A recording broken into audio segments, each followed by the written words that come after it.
What's going on? What's going on, everybody? What is going on is 3:49, almost 3:50 here on the West Coast Pacific time, and almost 7 a.m. over there on the East Coast. But what is going on, everyone, from the Tokyo Dome? From the Tokyo Dome today in Japan, perhaps the best fighter in the world, either him or Terence Crawford. Naoya Inoue taking on Luis Nery, the former WBC bantamweight champion, and what should be a entertaining fight where Inoue is a heavy favorite. Nery, of course, talented fighter, good fighter, held the WBC title before, but man, just checking in, and right now it is Yoshiki Take taking on Jason Maloney for the WBO bantamweight belt. Let me check something real quick here, chat. And good morning to everybody. Right now we are about to be in the third round of our co-main event. I'm not going to lie, I'm checking Nery. I want to see, did he win a title in two divisions, the WBC title? And let me see here. Yep, yeah, so two division champ, WBC bantamweight champion and super bantamweight champion, Luis Nery. That only loss being to Brandon Figueroa, but I do think he loses tonight to Inoue. And like I said on the Porter Way earlier today, yesterday now, I think he loses to Inoue because for the first time he's going to be in against a more talented professional than himself. It won't be because a guy like Brandon Figueroa is too big and too durable and takes too good a shot. I just think he's going to be outgunned in talent for the first time in his professional career. But right now, Jason Maloney and Yoshiki Take very explosive.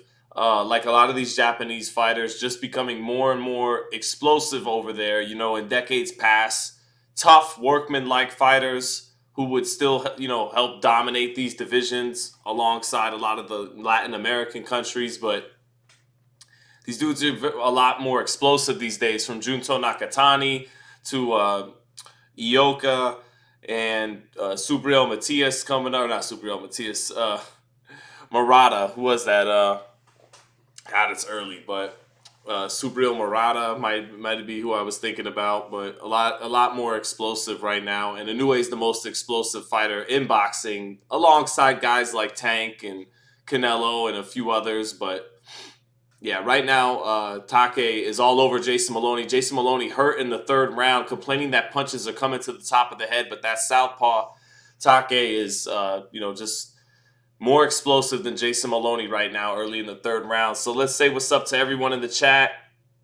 Ghost MX says, how was Nery allowed to fight again in Japan if he was banned? Well, this might be his punishment for breaking some of the rules in Japan. Now he gets fed to the monster. It was just he's being allowed to fight in Japan again because it's a relatively big fight in the division. Inoue's already undisputed, of course, by beating Tapales and Fulton, but Luis Nery represents, a good marketable fight back home in Japan. But right now, Take shooting a straight left hand to the body, a sweeping left hand to the body, all off his jab up top. Very explosive is Take. Fighting in his first title fight, and Jason Maloney looking a little bit outgunned. Believe, what was that, Jason Maloney or Andrew Maloney, who got, had that scary knockout last year on the undercard of the Devin Haney-Lomachenko card when Junto Nakatani swept the left hand and in some people's eyes, scored the knockout of the year right there. But that was a good third round for Yoshiki Take, a little bit longer and a lot more explosive than the veteran Jason Maloney right now. In Tokyo. Chesamaine, thank you, brother, for the super chat. Says, salute, Sean. Commentary and boxing's best on YouTube. I appreciate that, Chesamaine. Thank you, brother, for the super chat. D1's boxing edit said, Sean, top of the morning to you too. Thoughts on Inoue being on PEDs in Japan fights? Was funny that I'd be asked. No real thoughts there. He's enrolled in VADA just like many of the fighters are in America. So yeah, he's he's fought here in America 3 times, passed the drug test they've given him here in America, passed VADA tests. So, he's no more suspicious than anyone, any other fighter from any other country that's, gone through the VADA program. So, no, nothing there. He's just alongside Terrence Crawford and Usyk, the best fighter pound for pound fighting right now. So in with Take here at the 4th round, shooting a 1-2 out of that southpaw stance straight down the middle. And again, he's just very explosive right now as Take. And Jason Maloney, a little bit outgunned on the outside, does a double jab, straight right hand, but Take able to back out of range and come back with a 1-2 down the pipe himself. Maloney trying to get off in the center of the ring, but Take with good positioning in the center of the ring. Straight left hand lands for Take. He goes down, but Steve Willis wipes it a slip, rules it a slip, wipes off Take's gloves. About a minute or 2 minutes left in this 4th round. And, I'll save the real, true round-by-round action for the main event, but still going to basically call the action here in the co-main. And Maloney trying to cut some distance, trying to apply some pressure now in the 4th round. Take moving out to his right, keeping his gloves up.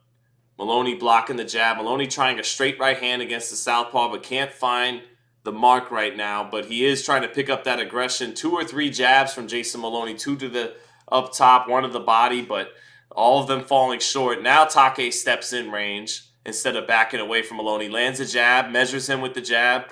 Maloney looking down at the canvas, complaining about slip. Steve Willis separates him. Now he puts him back in action.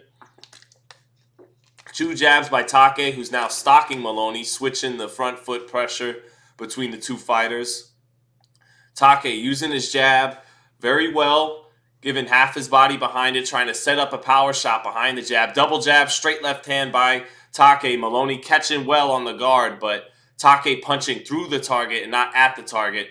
Good right uppercut by Take, gets countered by a straight left hand. Good exchange there. Straight left hand to the body, another straight left hand to the body by Take, and a straight left hand up top. He freezes Maloney with the jab and does a straight left hand up top, sweeps some left hands to the body, again while holding Maloney in place with that southpaw jab, setting up power shots behind it. 40 seconds left in the 4th round. Good jab by Maloney, but Take just the more explosive fighter. Maloney eating a little short left uppercut, trying to move out to his right in the center of the ring.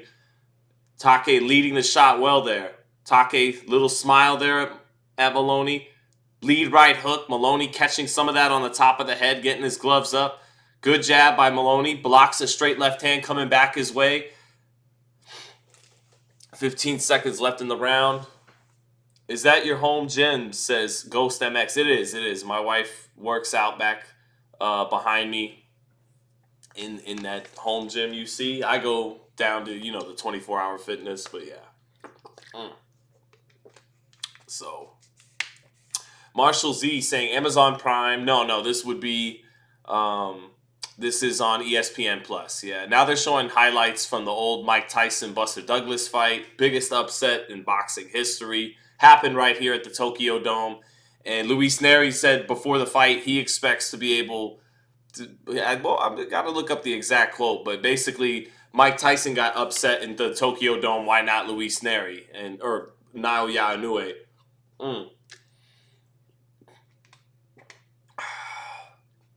Yeah, that's right. Mike Tyson knocked out Tony Tubbs in 1988 at Tokyo Dome too. So, but I think Nery is just pissed off Inoue. I don't think he pulls off the upset tonight. I'll eat some crow and give Nery huge credit if he does. But Nery, Tapales was a southpaw like Nery, and he was able to have some success, but he kept everything high up right here.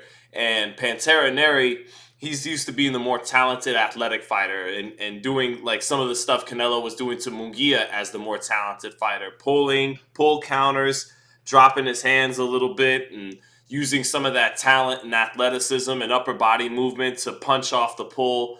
But it's going to be hard for him to pull counter like that against Inoue because Inoue is actually faster than him, more athletic than him, and a more compact puncher than him. And Nery has power, but not like Inoue. So we'll see. But I expect Inoue to handle his business in the main event. And again, we'll call some of this action here in the co-main event, but not to the level that I'll be calling the main event every blow by blow throughout the fight. But a little over 2 minutes in the fifth round, and Take just looks in control. He looks like the stronger fighter, the more athletic fighter.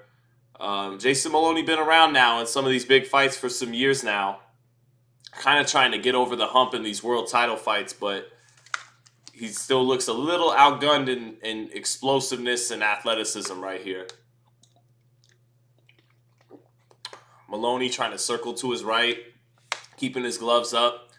And Take just doing a good job probing off his jab. Straight left hand, he walked Maloney into it. Take's done a good job on the front foot and the back foot. Now he takes the fight to Maloney. 1, 2, 3. That right hook on the 3. Landing a little bit, sweeping the left hand to the body. 1, 2 up top, right hook up top. Maloney catching some of these shots, but eating the body shots while trying to come forward out of the high guard. And, some of that partially getting through the high guard, but Maloney not eating the shots clean there. Now Maloney step into Take, trying to step to the outside of that lead foot of the southpaw and land the jab, but he can't really find a home for anything right now, Maloney. Now he lands a jab, but even that, Take rolled some of the steam off of it. Take comes back and shoots his jab on the back foot, shoots his jab through the center of the high guard again. Maloney coming forward behind his jab, but can't find the range there in the center of the ring. 40 seconds left in the round. Yeah, Take just doing a good job measuring off his jab to know where Maloney's at, sweep the left hand to the body, bring a right hook up top, or walk him into a straight left hand. And Maloney, defensively responsible enough that these shots aren't landing right there on the button. But Take punching through the target and not at it, with more force on his punches than Maloney, and a little more accurate than Maloney, even though neither guy is landing super clean shots right now. Straight right hand by Maloney, but Take rolling some of that off, trying to walk him into a check right hook as Maloney tries to tee him up for a lead right hand. And that'll do it for round 5 against Yoshiki Take in control of this WBO bantamweight title fight right now through 5 rounds. Karim Yorkston said, by the sounds of it, Maloney is getting steamrolled. I wouldn't say he's getting steamrolled, but he's being a little bit outgunned here in explosiveness, and Take is walking him in. So Take's doing a good job of walking him into some shots, walking him into a left hand, a check hook here, and then measuring off his jab well. Not so much jabbing to land his jab, but measuring well off of it, and then sweeping to the body, sweeping up top, straight left hand up top. Something, just setting up something beyond this kind of measuring jab as that southpaw moves around, circles the ring, or if he's on the front foot, measuring behind it and sweeping behind it. So, but, not steamrolling Maloney, but a step ahead and the faster, harder hitting fighter right now. Yeah, Maloney at the start of this fight was the favorite by -150. He's now a +600 underdog because of how much Take is in control right now in the 6th round. So Maloney trying his jab, but Take with that better in and out game, better athlete than Maloney, able to just step back, make him fall short, and then reset his positioning in the center of the ring. Now he picks his gloves up, does Take. Shifts his body out to the right, pivots out. 1-2 by Take. Beautiful shift out to the right, and then boom, boom. 1-2 down the pipe from Take. Good technique by Take. And again, just these fighters from Japan are fighting with just a lot of explosiveness right now. Good jab by Maloney. He catches the sweeping left hand that Take's trying to walk him into. Take measuring with the hand, straight left hand, tries to punch through the target again, split that high guard. Maloney, good 1-2, nice 1-2, setting up a right uppercut for Take as Maloney again is trying to jump in with his right hand or jump in behind his jab and try to pin this southpaw in the center of the ring. But Take with good athleticism, good feet, moving out to his right, sometimes getting away with leaving his hands a little lower and not by the chin, but he eats a jab, pivoting out to his right. Maloney blocks the jab and the sweeping left hand, coming through in the high guard. Double jab, but trying to walk Take down. Now he bulls Take into the ropes. Steve Willis breaking them apart. Maloney landing a jab here and there, sometimes touching with a right hand, but not hitting Take really clean. Lands a jab again. Maloney lands a jab again, but trying to walk through power shots and keeping a good high guard, but some of that busting through. Maloney landing a jab again, getting his jab going a little bit here in the last minute of the round, trying to stalk Take on the back foot. I don't know why the ESPN stream has to reload so much when you're watching on PC. Oh, good body shot by Maloney. That was a little bit on the borderline, and a straight right hand. He backs Take onto the ropes. Some good work here by Jason Maloney. Take looking up at the clock, and he eats a right hand to the body and a right hand up top on the inside. Good jab by Maloney. Maloney having a good final minute of this 6th round. Eats a sweeping left hand to the body, but he keeps applying the pressure. Oh, good right hook by Take, and he smiles at Maloney, who stumbles right at the bell. Take was getting the pressure put on him, measured with that jab, and he exploded with a combination. Worked his levels with it, sweeping left hand to the body, right hook up top, and that right hook caught Maloney because he punched in combination, and it buckled Maloney's legs. Now ESPN showing a highlight reel of Take's left hand throughout the fight. And yeah, it's been a lot of sweeping left hands to the body of Maloney, and you got, maybe getting set up for that left hand up top. He ate a left hand up top in the slow-mo replay. And Maloney was having a good final minute there, but got caught with that right hook in combination, and it buckled him. 90 punches landed for Yoshiki Take to just 46 for Maloney. 34% connect percentage. Take has thrown 260 punches, landed 90. Maloney just 178 thrown, 46 landed. So yeah, Japan's own Yoshiki Take looking on his way to winning a world title on this co-feature of the Luis Nery Naoya Inoue fight. So, all right, round 7 into the second half of this fight, and Maloney again just a little outgunned. What's up? What's up? 3 pumps. Jaime Mendoza said Naoya will still get KO'd. I don't think so.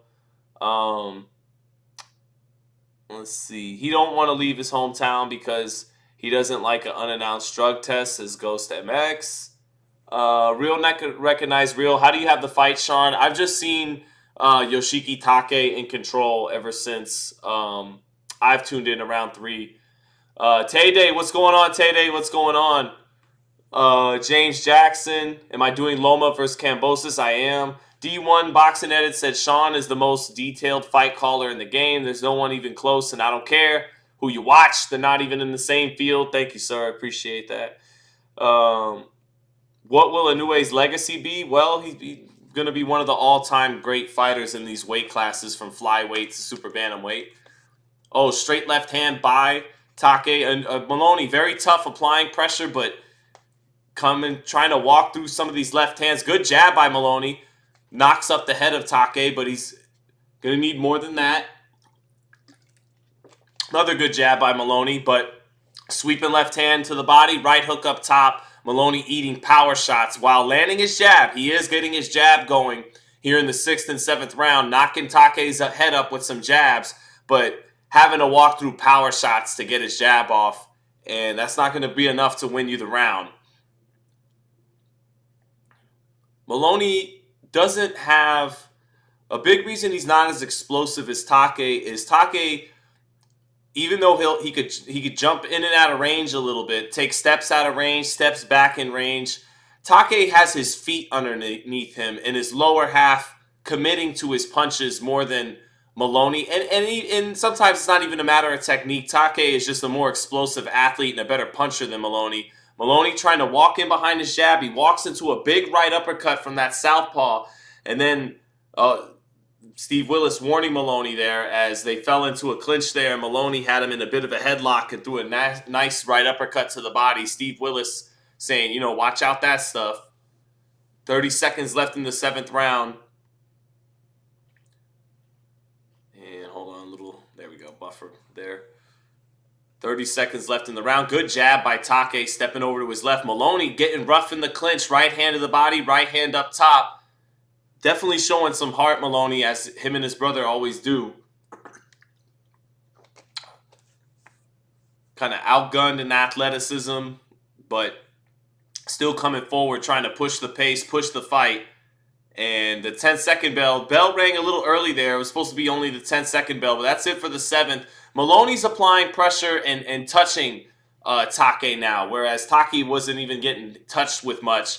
But he is getting hit with the jab, but still walking Maloney. And Maloney, to his credit, defensively responsible coming in, is catching some of these shots, but some of these shots with Take, his explosiveness is splitting the high guard at different points. So yeah.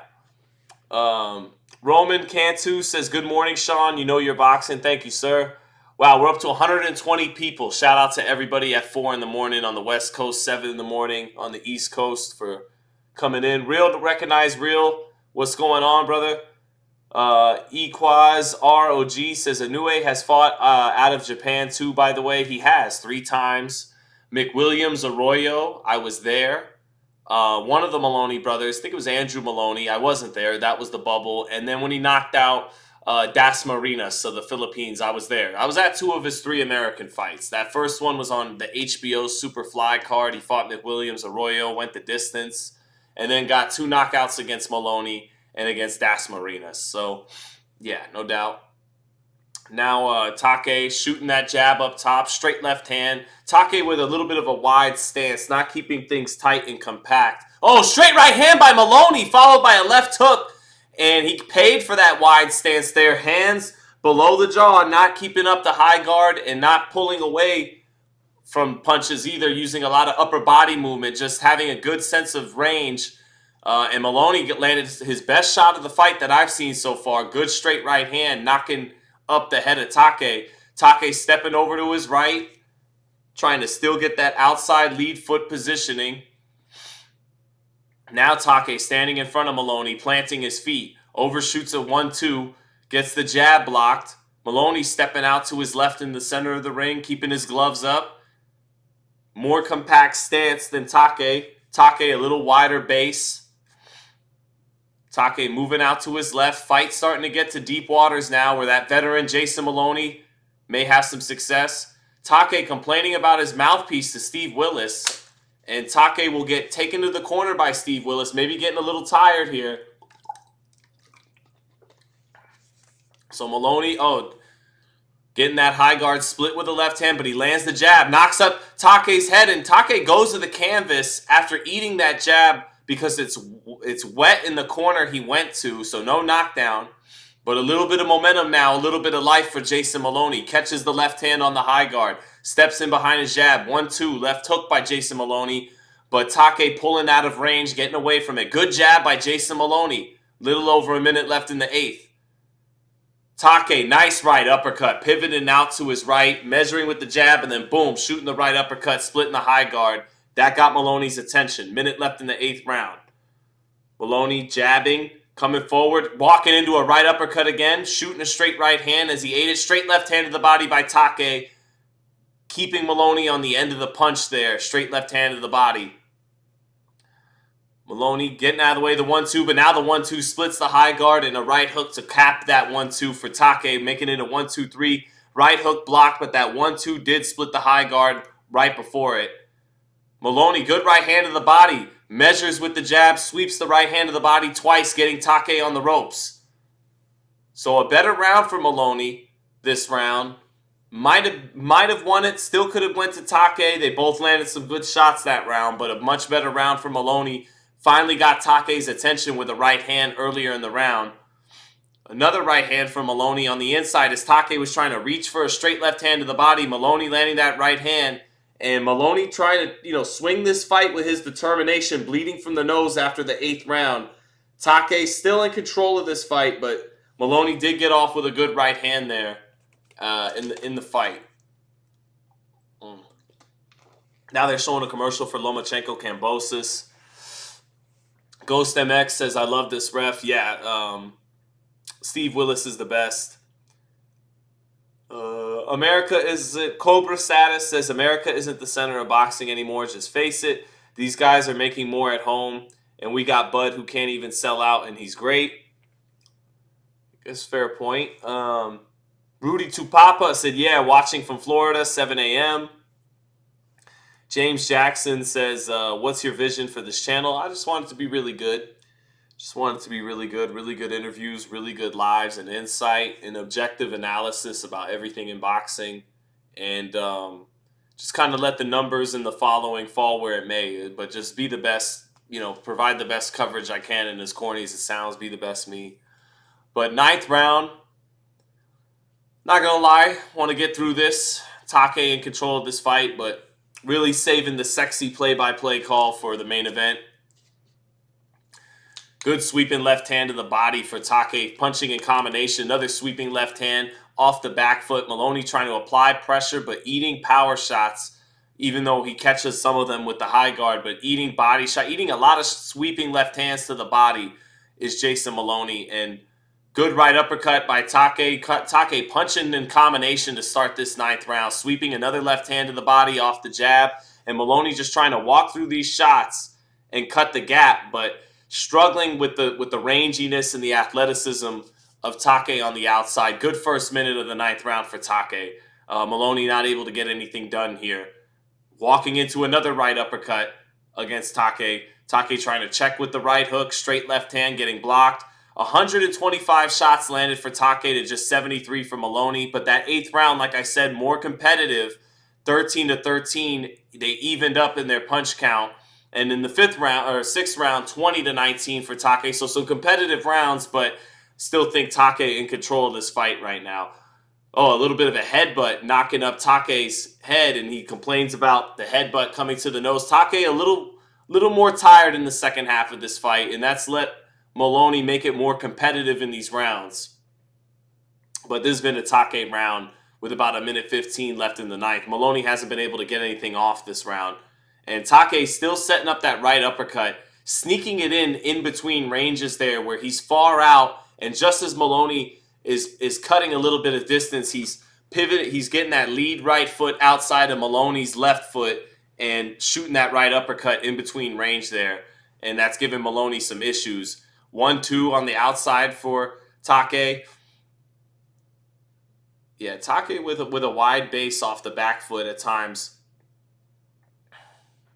Maloney with that more narrow stance, more compact stance, but not generating a lot of power and a lot of force on his punches coming forward. So,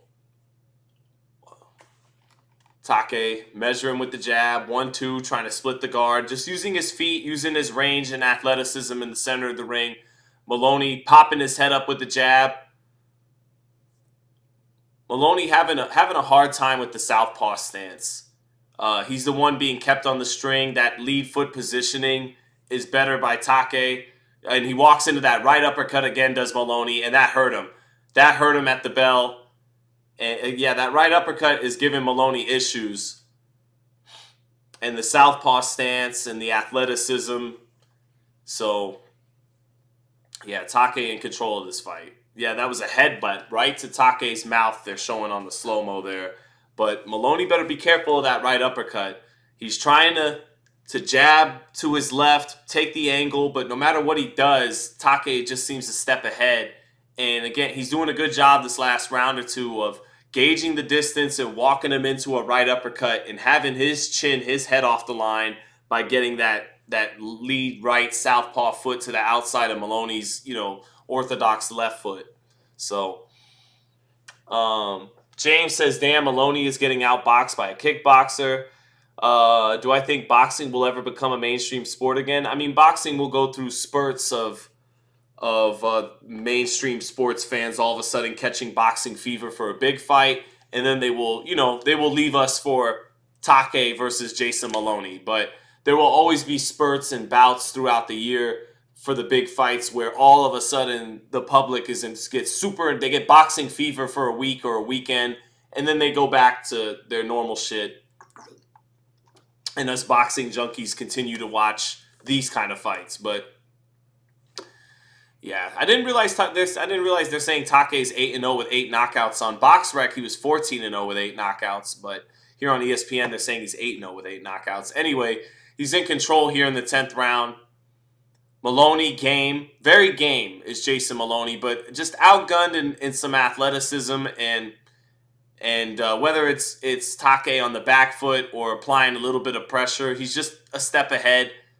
Got that wider stance, more explosive punches with his lower half underneath him on everything he throws. Maloney, more compact stance, feet closer together, high guard, but just not generating a lot of power off of that. Knocking up Take's head up with a jab, but Take just getting off more first right now, getting off first in the center of the ring. Maloney staying defensively responsible, landing his jab again, trying to catch the punches on the high guard, but he'll need to do more than that. Nice straight right hand by Maloney as Take trying to jump in, trying to stay on top of Maloney, and he did knock his head up with a straight right hand, but not a lot of force on those punches, nothing to really dismay Take or truly change this fight. Maloney coming forward. Lands that jab again, applying a little bit of pressure, but Take leaping up with a right hook. Maloney catching it on the high guard. Minute left in the 10th round. Take lowering that lead hand. His hand's getting a little bit low. Moving to his right. Now he picks his hands up a little bit, but not close to his face. They're up, but good quick reflexes by Take. He was fighting out of that stance and then quickly got that left hand closer to the chin. Sweeps the left hand of the body, straight left hand up top. Maloney not eating a lot of punches this round. Straight left hand of the body by Take, being rangy with that wide base. Eats a jab, trying to pull his way out though. Another little jab by Maloney. Belt line left hand of the body by Take, circling out to his right. Maloney short with a straight right hand in the center of the ring, trying to apply pressure again on the front foot. Eats a straight left hand. Take finishing up with the right hook. And Maloney not seeing that right hook coming, going to his blind spot. Again, that lead foot positioning, not letting Maloney see everything. Good combination here in the last 10 seconds by Take, and a sweeping left hand to the body. That's maybe been his most consistent punch. He's landed the uppercut. He's landed some left hands up top. But his most consistent setup over and over again has just been kind of measuring him and then sweeping the left hand to the body over and over again, getting it around that right elbow of Maloney. Maloney keeping it tight, with the high guard, but that's why it's smart IQ by Take, because Maloney's coming in the high guard, and so he's just touching him right here and then taking the body, touching him right here, taking the body.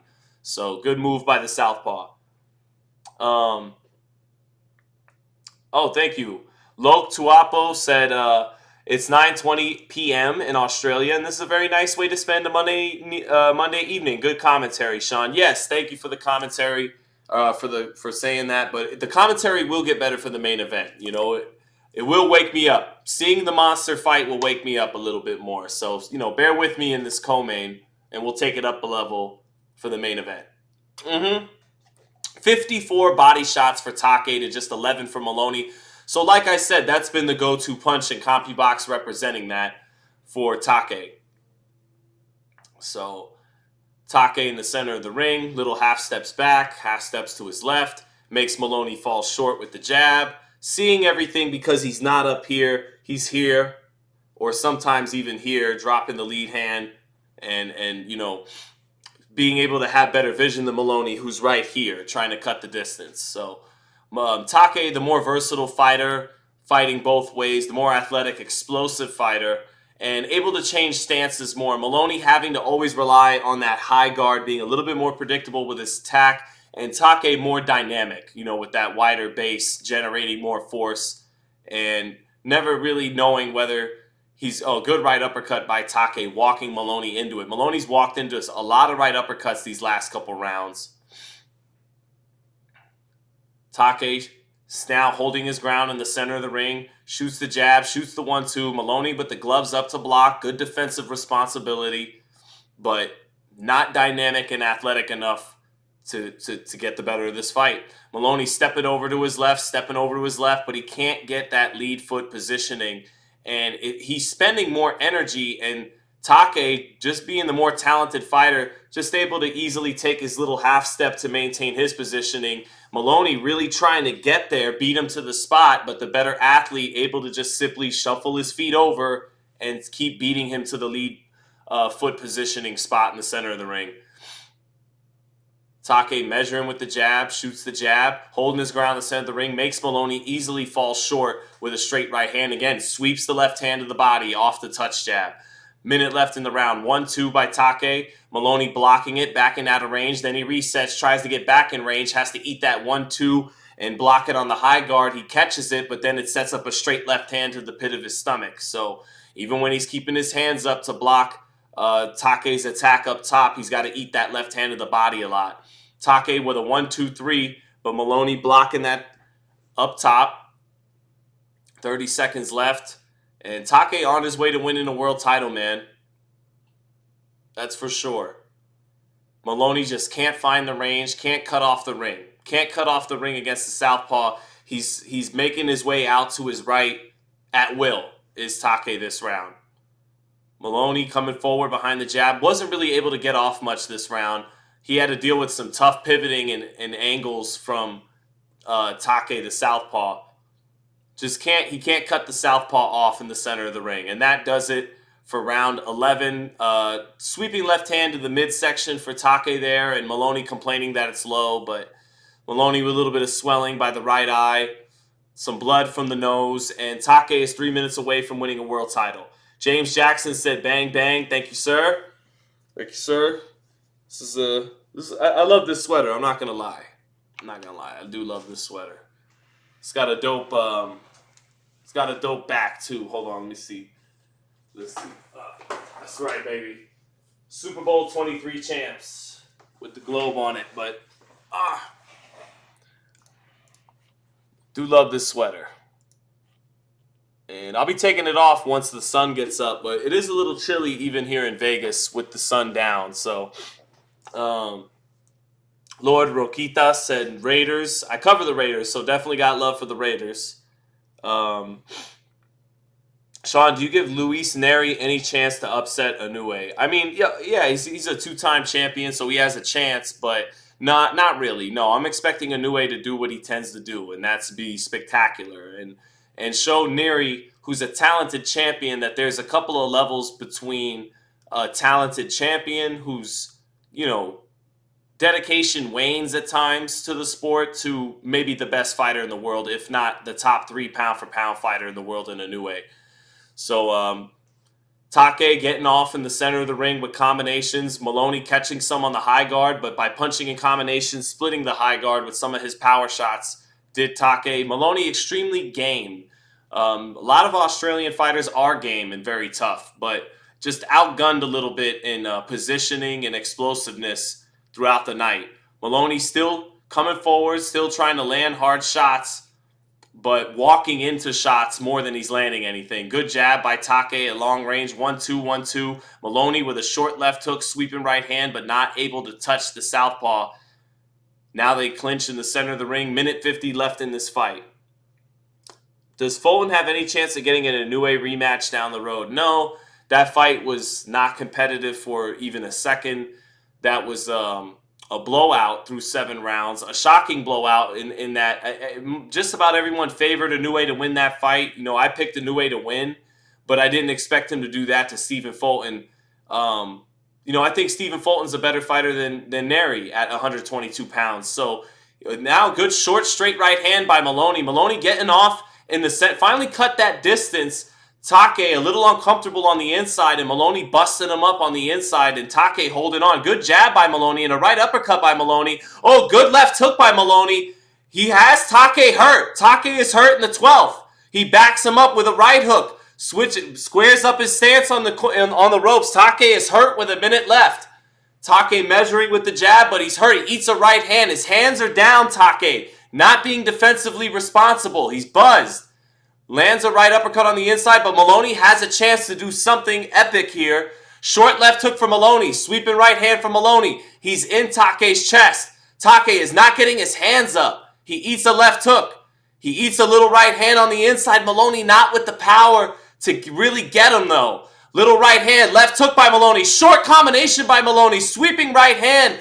Maloney busting up Take in the last 30 seconds, but can't drop him. Can't make his legs wobble.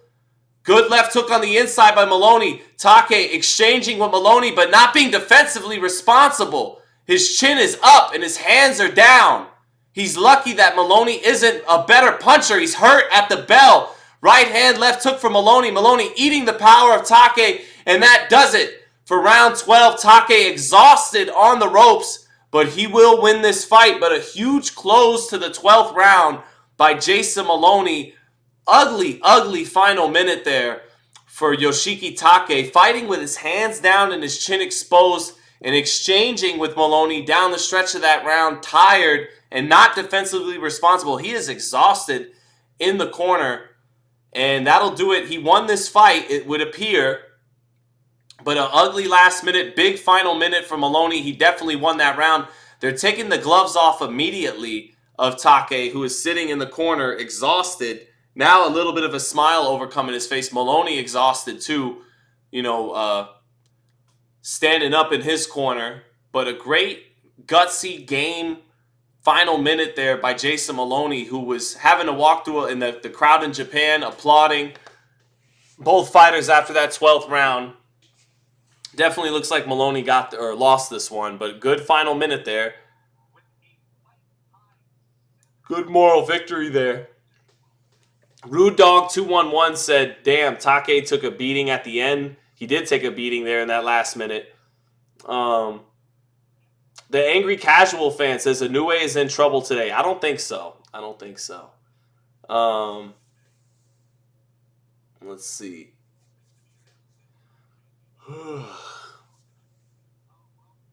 Your show is your fight night games. Let's see. Damn, Take took a beating at the end there. He did, Rude Dog.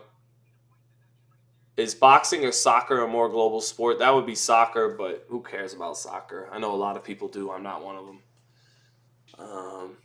So just awaiting this decision now, and now we can really have some fun at the main event. Maloney showing championship heart in that last minute. Well boxed, says Equazar OG. No doubt. Real Recognized Real says Inoue knocks out Nery in 5 to 8 rounds. That sounds about right, especially since he pissed him off. The winner and the new wow, shout out to Jimmy Lennon debuting the It's Prime Time Saturday night and now Monday morning all the way in Japan. Not even looking tired, Jimmy Lennon. What's my excuse? I'm just sitting at home watching the fight. Jimmy is there, suited and booted, looking sharp. But yes, Yoshiki Take getting well-earned unanimous decision victory at home. New WBO champion at bantamweight. Good stuff. Good stuff. Victor Ironell says, is Inoue fighting next? He is fighting next. 3 Pump says, don't blink in the next fight. Yeah, we're going to dial it up a notch for the main event. So, Jason Maloney can't get over the hump again. Respectful, classy man. Game fighter. But just not at this level the most talented guy. Tough guy, game guy, fundamentally sound guy. Keeps the hands up well. Very defensively responsible. Quick hands. Throws his punches short and good. But just not an explosive athlete. Not a big puncher. Fundamentally sound, but not a lot of tricks in his bag. Not a whole lot in his tool set. You did see in that last minute, good short puncher, can put him together with some quick hands, but doesn't really get his body behind his shots, really with his lower half planted into it. And yeah, Take just the more talented fighter, more explosive fighter, and he wins that belt. So good for him. Real Recognized Real said with only 8 fights, he's a champ. Bernard versus Andre Ward in their primes. Who do you got? I definitely think Bernard's the greater fighter, but Ward was the natural super middleweight. Bernard didn't get to light heavyweight until his early 40s. So you're asking, you're for them to realistically have a hypothetical fight, you're asking who wins: Andre Ward in his absolute prime or Bernard Hopkins in his early 40s at light heavyweight. So Ward may have the advantage there. I would have, in my hypothetical of Bernard Hopkins versus Ward, I'm moving Bernard up to 68, when he was still making 160 in 2001, 2002, as opposed to when he finally made his way up to light heavyweight in 06, 07, 08. So, I think Bernard is the greater fighter than Andre Ward. But maybe in this hypothetical, I give Ward an edge because he was the natural super middleweight and he fought at super middleweight and even light heavyweight more in his prime than Bernard did. So maybe Ward, but again, Hopkins is the greater fighter. Ward great too, but Hopkins greater. But that's how I'd answer that. Why do Porter? Three Pumps says, why do Porter and Bradley hate all the time? I don't think they hate at all. Tim, I love Tim. Tim will let you know if he doesn't like you and doesn't like how he fight, but I don't consider that hate really. I think Tim is, helping set a standard, kind of like Shaq and Charles Barkley do on Inside the NBA. They call it, G14 certification to speak what they want to speak uncut on their observations on the sport. And that's what I think Tim's doing. And everybody, I think now I know why God had Tim go through what he did after the Pacquiao fight with the death threats and everything. It's serving a greater purpose now because now he doesn't care if the entire world wants his head. He went through that as a fighter after the Bradley fight. So now when he says, Haney and Garcia wasn't on an even playing field and everybody wants to drag him for saying that, 2 weeks later when Ryan Garcia pops for PEDs, now his comment has aged like fine wine, and that's what the truth does. And the truth often makes you look like an a-hole or like you're hating, or it makes the whole world come against you sometimes. And in the short term, you have to deal with the brunt of that, which again, Tim is built for because he had to go through the death threats after the Pacquiao fight. But in the long run, if you hold your convictions and let the world say what it has to say, you'll come out looking more correct in the long run. And that's exactly what happened to Tim when he doubled down on not giving Garcia full credit. He said, no, I'm not giving him full credit because he blew the weight by 3 pounds. Then fast forward a week later in a PEDs test, and it only further validates his convictions. And then Sean is not even like Tim. He's not even trying to be the most hard-hitting, critiquing guy. Sean just tells it like it is as he sees fit as a 2-time champion. They're just two former champions who don't, like I do, because I'm not some former champion, they don't have that pause, that filter in their brain to hesitate to say what they got to say because of what people may think or say. They did it before, they're former champions, and they tell it like it is as they see fit. That doesn't always mean they're right. That doesn't always mean you have to agree. But I don't think Tim and especially Sean are hating. Sean is I know him. He's a nice guy. If he gives a cutting critique, it's just him giving an observation. So I don't think either one are hating. And too often in our society, being critical. Remember, to be critical requires critical thinking. Is perceived as hate when it's not. It's objectivity, it's observation. But anyways, Bebop Jones says, "Go Niners." Yes, sir. Go Niners. Let's see. Tim's haters have more issues than he does, says Angry Casual Fan. Tim Bradley looks sleepy. Well, it is early here in the United States. It is. So, Luis Nery getting that knockout over Yamanaka a couple years ago. And Luis Nery, he's doing what he's supposed to do. He sold the fight. He's coming in with a lot of confidence, a lot of machismo. But I think, again, for the first time in his career as a pro, he'll be running into someone more talented than him. A guy that has better speed, better power, and can pull counter even better than he can. He's good at all those things. So we'll see. Sean, that's a quality-looking polished wooden floor behind you, man. Thank you, Lok Tuapu. Let me see. I was reminded of that Dennis Leary song, Asshole, where he talks about he has a nice hardwood floor in his average home. Does anyone know that song from Dennis Leary? I'm an asshole. If you guys got time and want to hear a funny song, go listen to the Dennis Leary Asshole while we're waiting for Inoue and Nery.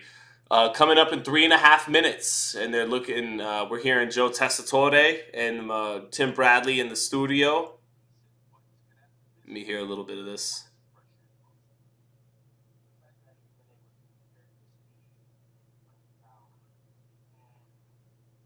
26-0, 23 knockouts. I think it'll be 27-0, 24 knockouts. So Nery has a puncher's chance. I mean, he has a chance. He's a talented fighter with speed and power himself, but his punches aren't. I just think he's getting outgunned tonight or this morning because he's not the faster guy this time. He's not the bigger puncher this time. He can pull counter very well, but Inoue is more explosive than he is even in that area.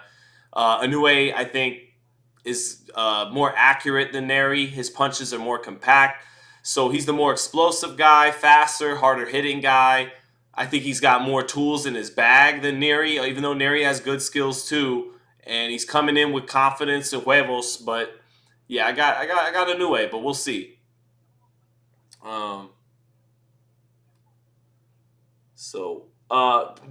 Three Pumps is saying Bradley and Ward are haters. Listen to them on every Loma fight.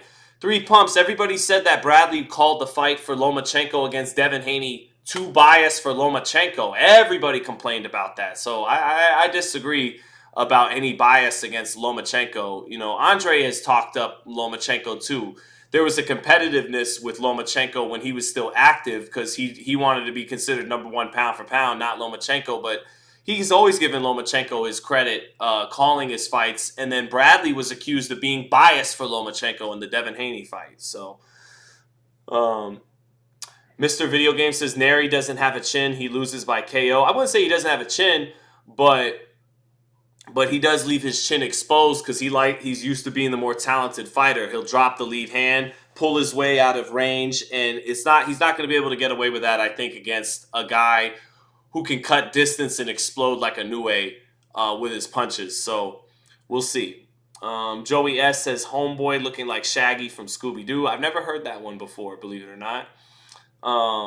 Pause on the name Three Pumps, says Unknown Samurai. You can't prove he is hating. You're talking, says Angry Casual Fan. Glenn Chaos. What's up, Glenn Chaos? Thank you, brother, for always jumping in the chat. Good to see Angry Casual Fan in the chat. Unknown Samurai, Rude Dog, James Jackson. Got some of my regulars in here. So, almost main event time. And actually, in Inoue's last fight, I thought he was a little more flat than he was for Fulton.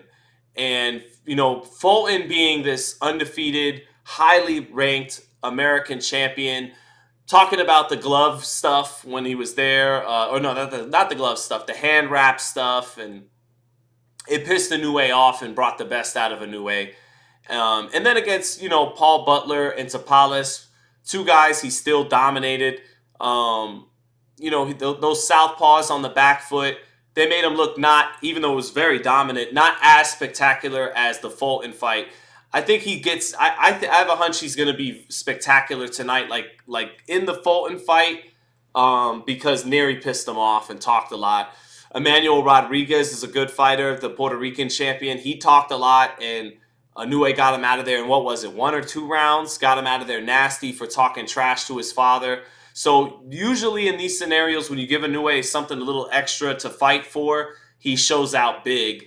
So I'm just excited. I want to get to the main event. I want to see this action with the monster. So we found Angry Casuals fan said Sean tried to hide y'all. We found his ass. Donaire 2 Inoue was on point. Absolutely. 3 Pumps. Pause. Do you ever see Inoue coming to the U.S. and fighting? Asked Dallas Hemi Tires. Well, he has already. He's won all 3 of his fights in the United States. McWilliams Arroyo, Andrew Maloney, and Das Marinas from the Philippines. So, yes, he will be back in the United States. I like the fight with Bruce Carrington. Carrington needs to get his hands on a belt at 26. it's inevitable that Inoue moves up to 26 when because he's already accomplished the main goal here in this weight class. He's got all 4 belts. The Nery fight is a good title defense, but I think Inoue should come to the States for a Carrington fight in 12, 18 months. You probably got to speed Carrington up and make him speed up the development cycle so he could fight Inoue in the next 2 years. But I like that fight in the Garden. So yeah. And if Inoue can move up to 26 and blow everybody out of the water, people might start talking about a Tank fight a little bit at 130. Even though a lot of hardcores, they won't want to hear that because it's like, come on, Tank, you got to fight T.O. and Shakur and still Haney, maybe a Garcia rematch, a Pitbull Cruz rematch. You got to fight those top dogs at 35 and 40. But if Inoue can continue to dominate from 22 to 26, and if he dominates at 26, guys like Venado Lopez, maybe Carrington gets his hands on the WBO belt, then people, because of their 2 superstars, 2 of the best fighters in the world, pound for pound, people will, maybe even talk about Tank and Inoue at 130. But it's not some fight Inoue has to take to prove anything. But if Tank sticks around at 135, he doesn't go up to 140. And if he can still make 130, and Inoue, when he does get to 26, is just blowing guys out of the water like he has at 18 and 22, it'll be a thought that crosses the mind. George, for $2 for the super chat, thank you, sir, says, what are some true 50-50 fights for Inoue at 126? Well, Raymond Ford would be a very, very competitive fight at 126. But let me check the Box Live rankings at featherweight. But Raymond Ford's moving up to 130. But if Raymond Ford were to stay at 26, that's a very competitive fight. I don't want to say that. You got to prove that you'll be very competitive with a guy like Inoue. But I think that would be a very legit fight after what I saw Raymond Ford do in winning his title against Klomatov. I think Venado Lopez is a good fight. I think he beats Venado Lopez. I think he beats Ray Vargas. Brandon Figueroa is a fight that Brandon Figueroa wants. But Rafael Espinoza is very tall. The guy who upset Robesi Ramirez for the WBO. But when it comes to the WBO, I'd rather see Bruce Carrington speed it up and him get his hands on that belt. I like the Bruce Carrington fight at 26, but Carrington's too green right now. But he's not too far off either. For the WBC strap, I'd rather see Brandon Figueroa because of his size, his durability, his relentlessness, good power. But I think Inoue would be too much for Figueroa because Figueroa gets hit too much. And it'd be a little bit like the Pacquiao effect. This guy is so much bigger than Pacquiao, but Pacquiao truly carries his power up in weight and can hurt even the big guys, the biggest of the big guys. That fight might be like Pacquiao and Margarito, Inoue and Figueroa, and we know how that went. Ray Vargas, very tall, would be the tallest guy that Inoue's had to fight, but he beats Ray Vargas. Ray Ford would be the most competitive fight at 26, but Ford's moving up to 30. And then after Ford, Venado Lopez is a competitive fight because he has power and athleticism, and he's a natural 26, and Inoue be coming up. So I like the Venado Lopez fight. I like the Carrington fight for the WBO if Carrington can get to the WBO. And Raymond Ford would be very tough, but he's moving up. So that would be my answer to that. Thank you for the super chat, brother. So Ghost says there are no 50-50 fights for Inoue at 126. I would agree right now with that. Real Recognized Real says Inoue won by KO 3 times in the USA. I thought he went the distance with McWilliams Arroyo and knocked out Das Marinas and Maloney. Let me take a look at that again. But I believe Inoue, he went the distance in his first fight in America on HBO against McWilliams Arroyo. Let me take a look and refresh my memory there. On that super bad card. No, I'm tripping. It wasn't even against. Oh God, my memory doesn't serve me correctly. Roman Gonzalez fought McWilliams Arroyo in a fight I covered in LA. He fought Antonio Nieves, right? Okay, and he pounded him into submission in 7 rounds. Okay, my memory didn't serve me correct there. I was at that fight. Superfly in LA. And he stopped him. So my mistake. Yeah, he stopped him in 7 rounds. Stopped Das Marinas. I remember that. Stopped him with the left hook to the body. And he stopped Jason Maloney, not Andrew Maloney. So sorry, I was going off top. I was going off the memory. Knocked out Jason Maloney with that beautiful straight right hand in the 7th round. Stopped Antonio Nieves and stopped Michael Das Marinas on a beautiful left hook to the body. That one I remembered. The other two, going off memory from years ago, wasn't quite on the money with that one. But you're right. 3 knockouts in all 3 of those wins. So my mistake, chat. Maybe who was the main event of the Superfly? Was that I think the main event was Chocolatito got knocked out by Srisaket Soren Visai on that Superfly card he was at in America.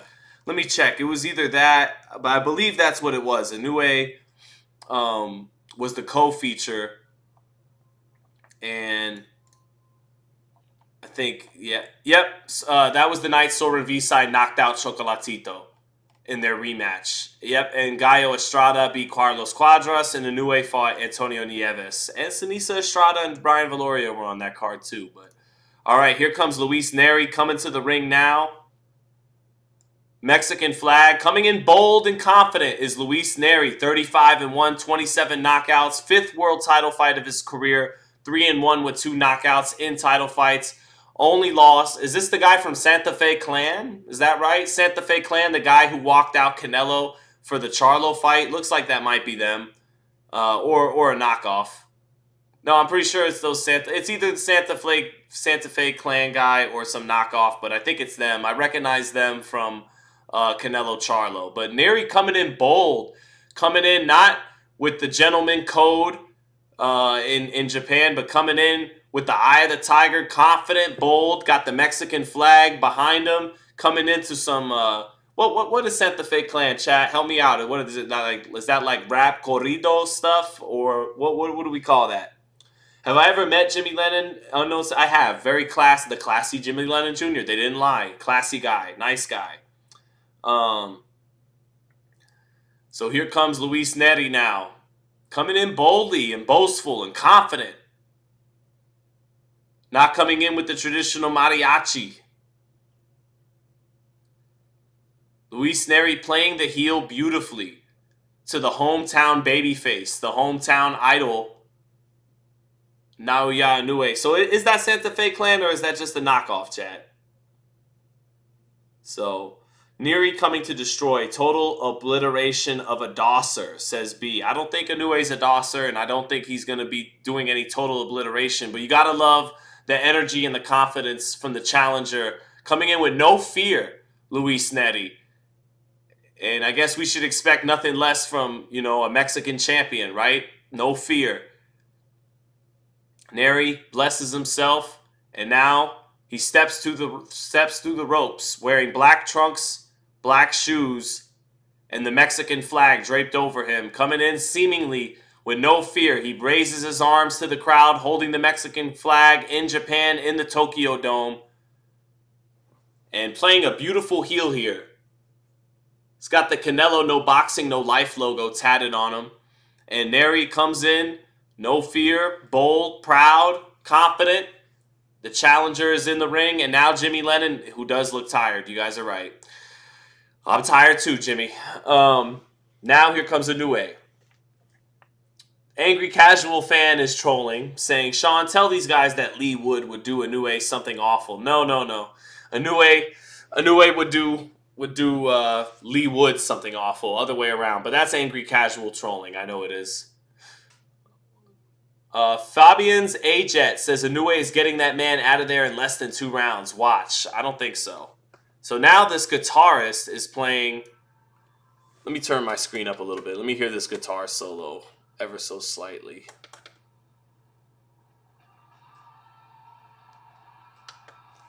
This dude is rocking out, playing his guitar to Inoue.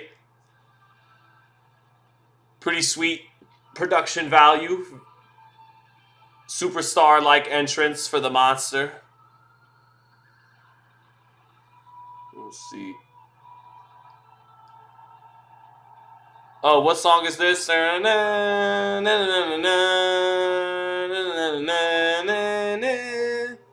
Definitely recognize it. It's like a James Bond score or something. All right, let me turn that down.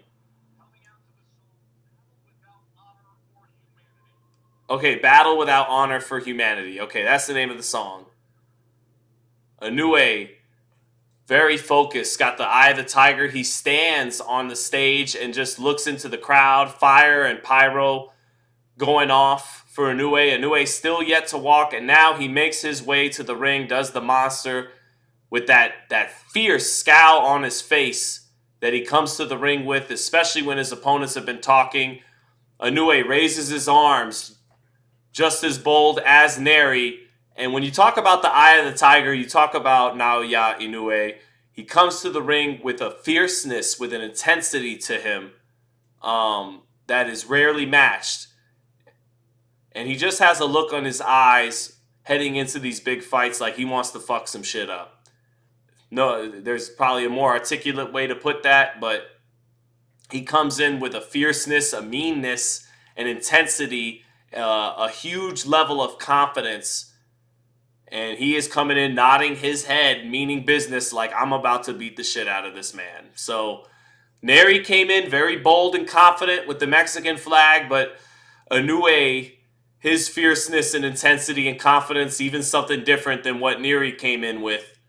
And Inoue raises his gloves up to the Tokyo Dome, 4 belts behind him, the undisputed super bantamweight champion, already an all-time great, who's still at the peak of his powers, is Naoya Inoue, perhaps Japan's greatest professional.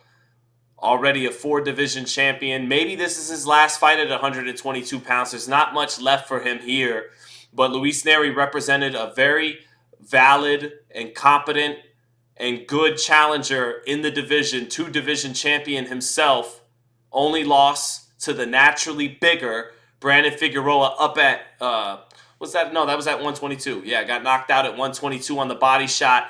But this is a different matchup for Nery. He was outgunned in size and durability in that fight. Tonight, fighting a man his own size in Inoue. So this will just come down to talent. Size not playing a role in this fight for Nery like it did against Figueroa. And thank you, Inoue, for waking me up.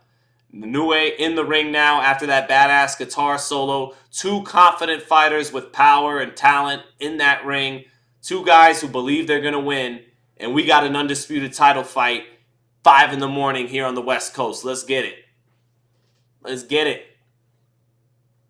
So, elite pyrotechnics. That was the word I was thinking of, Casey Diamante. 3 Pumps says Nery's about to find out.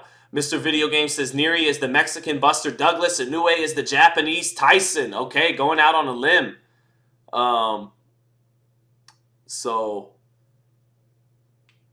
here we go. Inoue scary as fuck, says Unknown Samurai. I would never wish Inoue upon anybody. Pure destruction. Inoue reminds me of LeBron James a little bit in that, like LeBron, for his size and athleticism, had a good handle. Not the best handle. Great passer. Not a good passer. Great passer. Not the best passer. Someone like Chris Paul, Rajon Rondo, Jason Kidd, a little bit better at any given time. Not the best shooter, but a good shooter for his size and build and athleticism. So Inoue is a great counterpuncher. Not the best counterpuncher. That would be Crawford.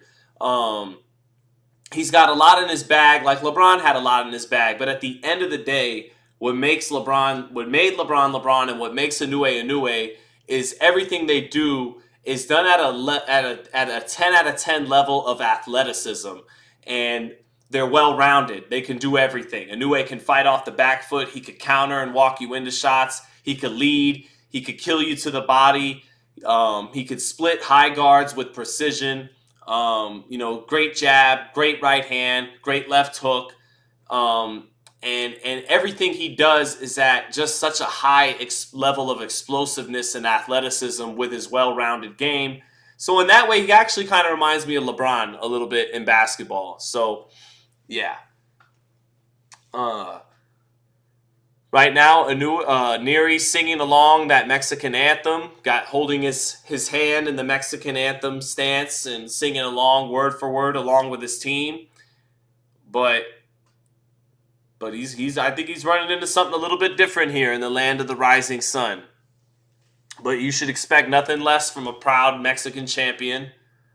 And now here comes the Japanese national anthem. Two confident fighters in that ring, both looking ready to scrap. I'm really looking forward to this now. Beat says Inoue also mean as fuck. He is. Casey Diamante said Inoue is my number one pound for pound. Yeah, I'm fine with that. He's more active than Crawford. Fights more often. Has been completely dominant in every fight he's ever been in, except the first Donaire fight, and then in the rematch he blew Donaire out in 2 rounds. So I'm fine with that. Yahoo says Inoue is nowhere near LeBron. He's not LeBron in terms of accomplishments in his sport. You know, LeBron is a top 5 basketball player that ever lived. Inoue is not a top 5 pound for pound fighter that ever lived, but he's pretty fucking great already, having already been undisputed in 2 divisions, champion in 4 divisions, blowing through competition. And I meant more in terms of comparing their games. Inoue, well-rounded like LeBron, but more than his skills, even though they're both very skilled, it's that athleticism. It's that 10 out of 10 explosiveness in what they do that separates them. So, yeah, just to clarify there what I meant by the comparison. How old is Inoue? He's 31. Still at the peak of his powers. So, let's see. Inoue is in the top 25, top 35, top 30. A few people are saying. So, yeah, Inoue is 31 years old. Luis Nery getting his introduction done. Inoue with that black and white robe. White zebra print on the robe for Inoue. Inoue is getting a little older. He's not looking like that fresh-faced K-pop star. He looks like a 31-year-old man. And a couple years ago, he still had that like fresh-faced K-pop star look. Still young, still a man in his prime, but looks like a 31-year-old man now, does Inoue. Isn't that baby-faced K-pop star anymore. Full-grown man, accomplished champion. Nery playing a great heel right now in Japan, playing the great bad guy role to Inoue being the hometown hero. So, hell of a way to kick off the week, says Brewski. What's up, Brewski? Good to see you in the chat. Let's get this main event going, baby. Nice tiger print on the robe for Inoue. Nery getting his introduction. Inoue yet to take his robe off. Loma would have smoked that Inoue pack at 126. That'd have been a great fight. That'd have been a great fight. That'd have been a great fight at 26. Loma came into his peak at 130. He beat Gary Russell at 126. That'd have been a great fight. Inoue getting his introduction now, the champion. Father behind him, 4 belts behind him. Monster calves by the monster. His frame is basically perfect at 22. We'll see if he could fill out to 26. But this may indeed be the peak right now of Inoue, is him at 122. This might be his best weight class, 118. He towards the end at 118 in that Paul Butler fight, you could tell he was squeezing down a little bit. He was outgrowing the division, but I don't see in his frame right now that he's outgrowing 122. He looks comfortable here at this weight. So, Fabian's Jet says, Sean, tell me Inoue versus Tank at 130 wouldn't be fire. Well, right now it's a pipe dream. We got to see how Inoue would even move up to 26, let alone 30. But if Inoue is like Pacquiao and you keep thinking every weight class he moves up to is going to be his limit, but he can keep exceeding his limits, then there will be a time 2 years from now or so that people will discuss that fight.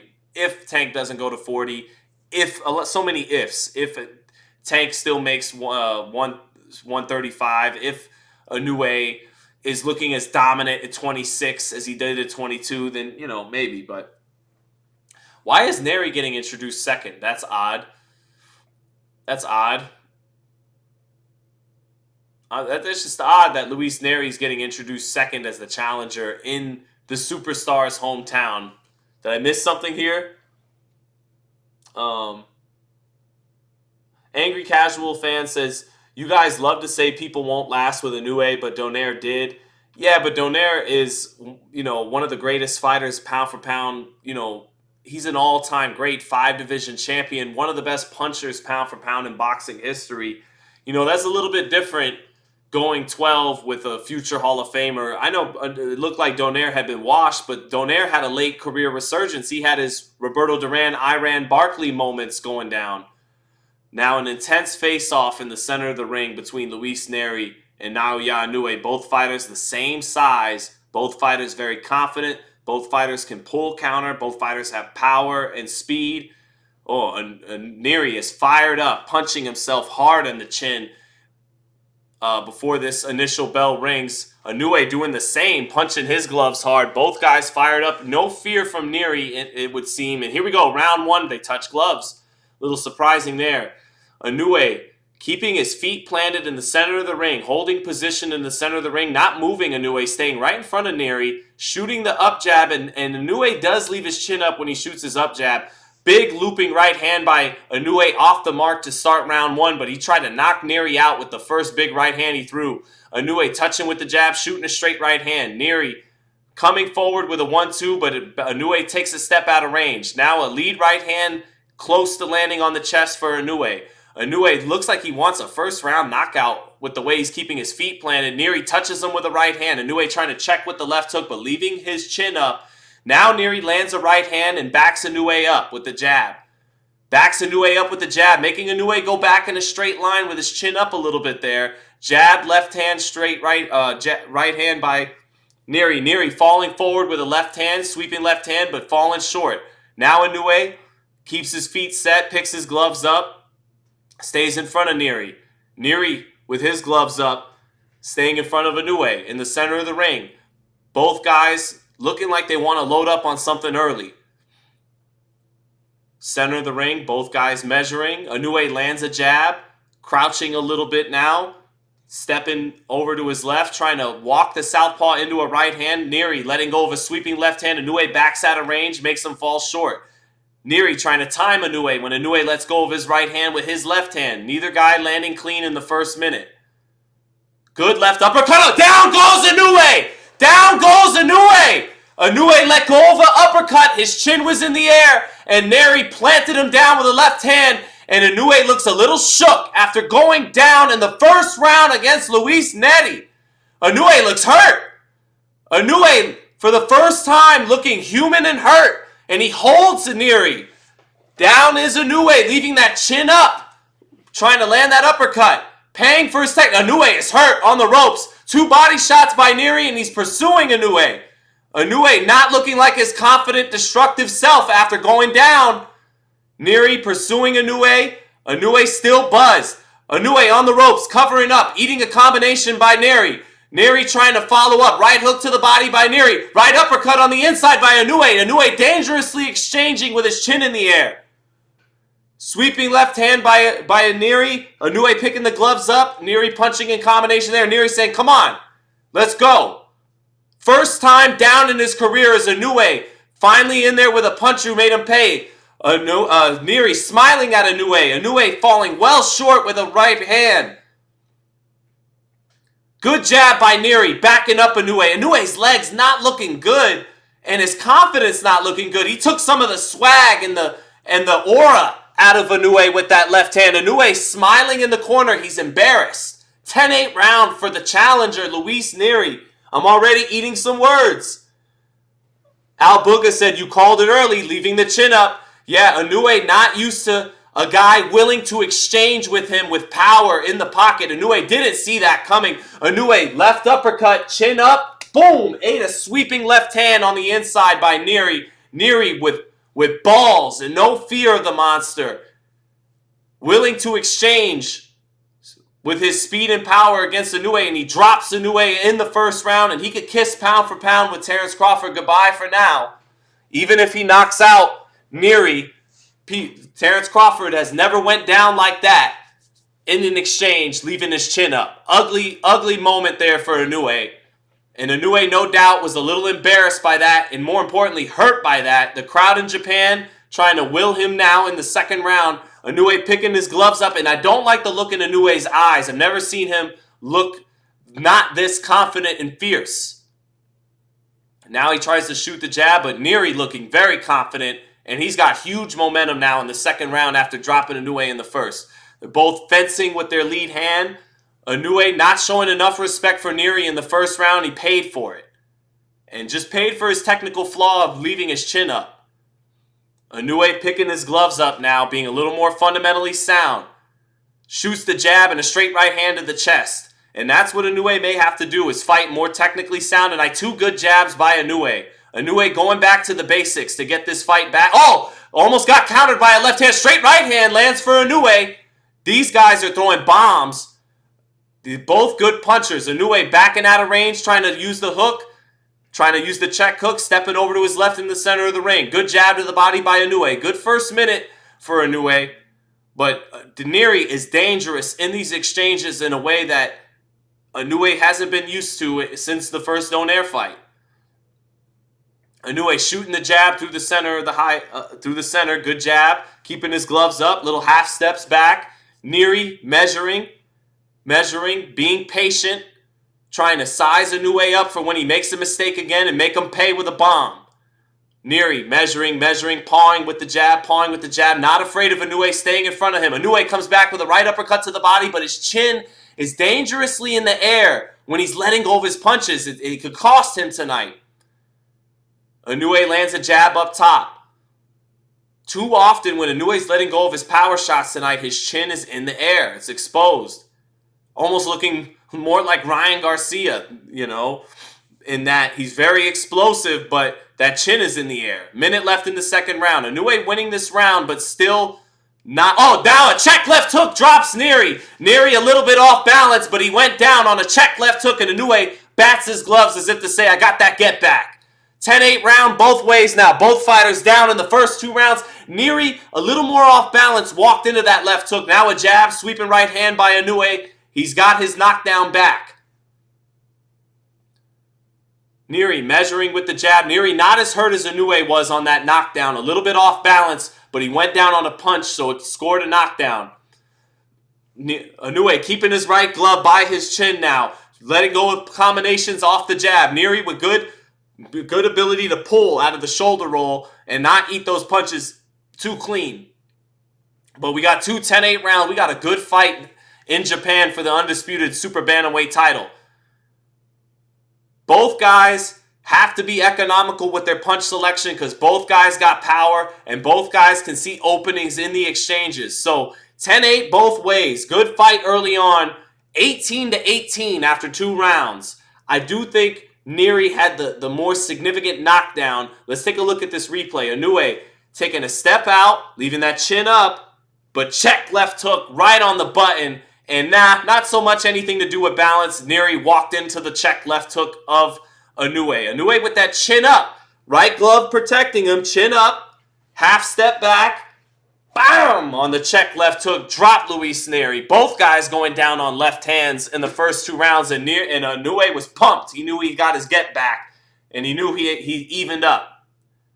So Nery drew first blood, so to speak. And Inoue answered immediately in the second round. Good fight from Japan. Nery got his feet tangled a little bit. Bad footwork by Nery. He was a southpaw and somehow his left foot got in front of his right foot and he paid the price being a little off balance, ate the check hook, and he lost his 2-point advantage. So here we go, round three. Nery in the shoulder roll, measuring with the jab with the lead hand at his hip. Inoue picking his gloves up, staying in front of Nery. Both guys with their feet planted in the center of the ring. Good jab to the body by Inoue. He does two right hands up top and finishes with a left hook to the body. Nery pulling away from the right hand, not eating the right hand. Nery measuring with the lead glove. Inoue keeping his hands up more. 21-4 punch advantage for Inoue in the second round. So he had a big second round. Nery measuring with the lead glove. Inoue stepping over to his left. Not a lot of movement from both fighters here right now. Nery sweeping a left hand and sweeping a right hook. Inoue getting his head underneath both and comes back with a sweeping right hand. Nery catching that on the left glove in the southpaw stance. Good jab lands for Inoue. Nery with that shoulder roll, that lead hand low, measuring. Inoue picking his gloves up, batting it down.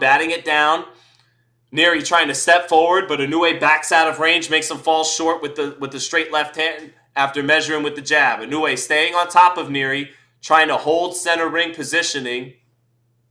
Nice counter by Inoue. Took a little half step back, made Nery miss a lead right hand and touched him with a jab.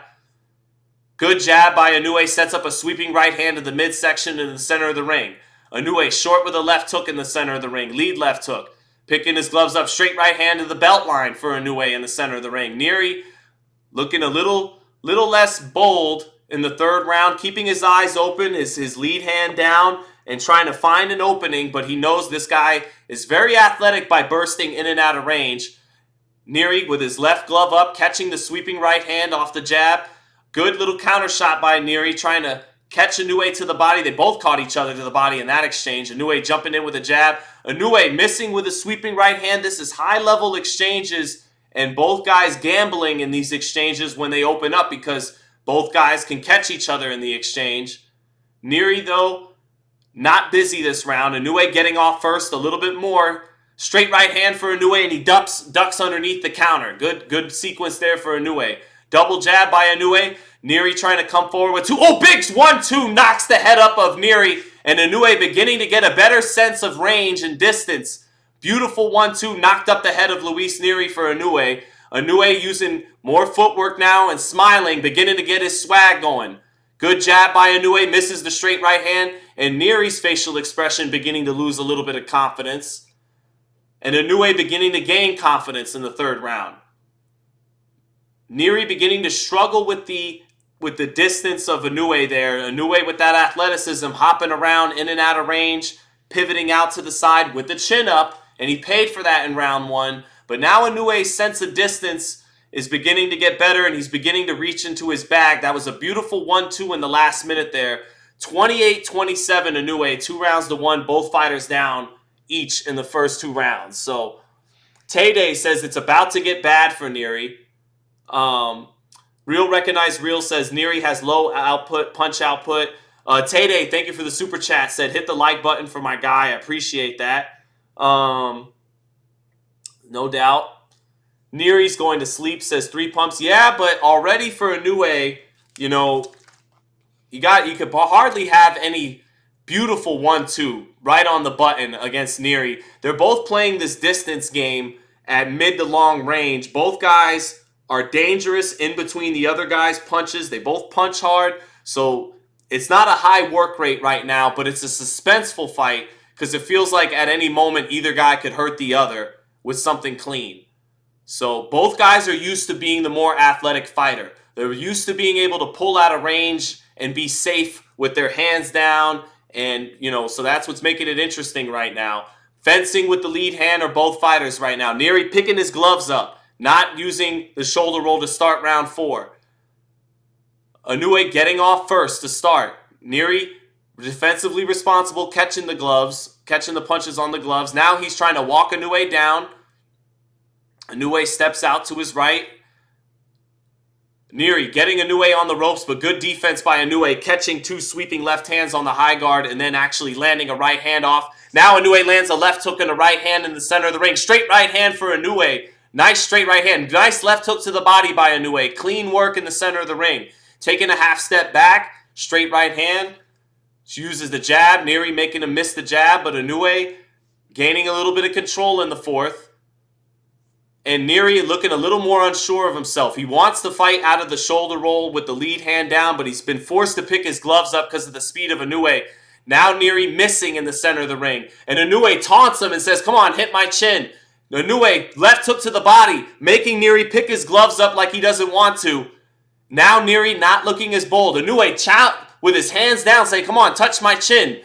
Talk that shit you were talking earlier. Now a right hand lands from Inoue. Inoue styling on Nery a little bit there. Jab to the body, sets up a right hand up top. Now he's looking like Inoue.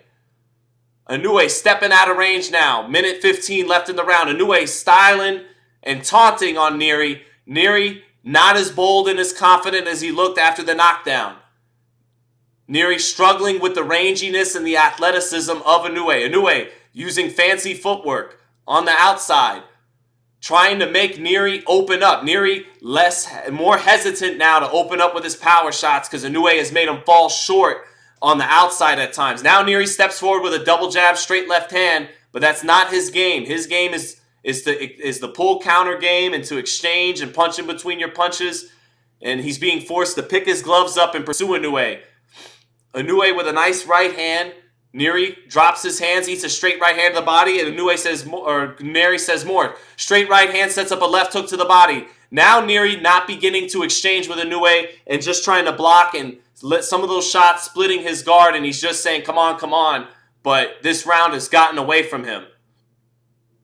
Inoue with a jab up top, using his footwork to create angles right now on Nery. Nery doesn't have the footwork to keep up with Inoue here in the fourth. Oh, but Inoue still with his chin in the air, man. That's dangerous. And Nery finishing the fourth round by landing on Inoue's chest. And Inoue dangerous with it, pulling with his chin out. And that's being exposed in this fight like it was in the first Donaire fight. But that was a good fourth round by Inoue.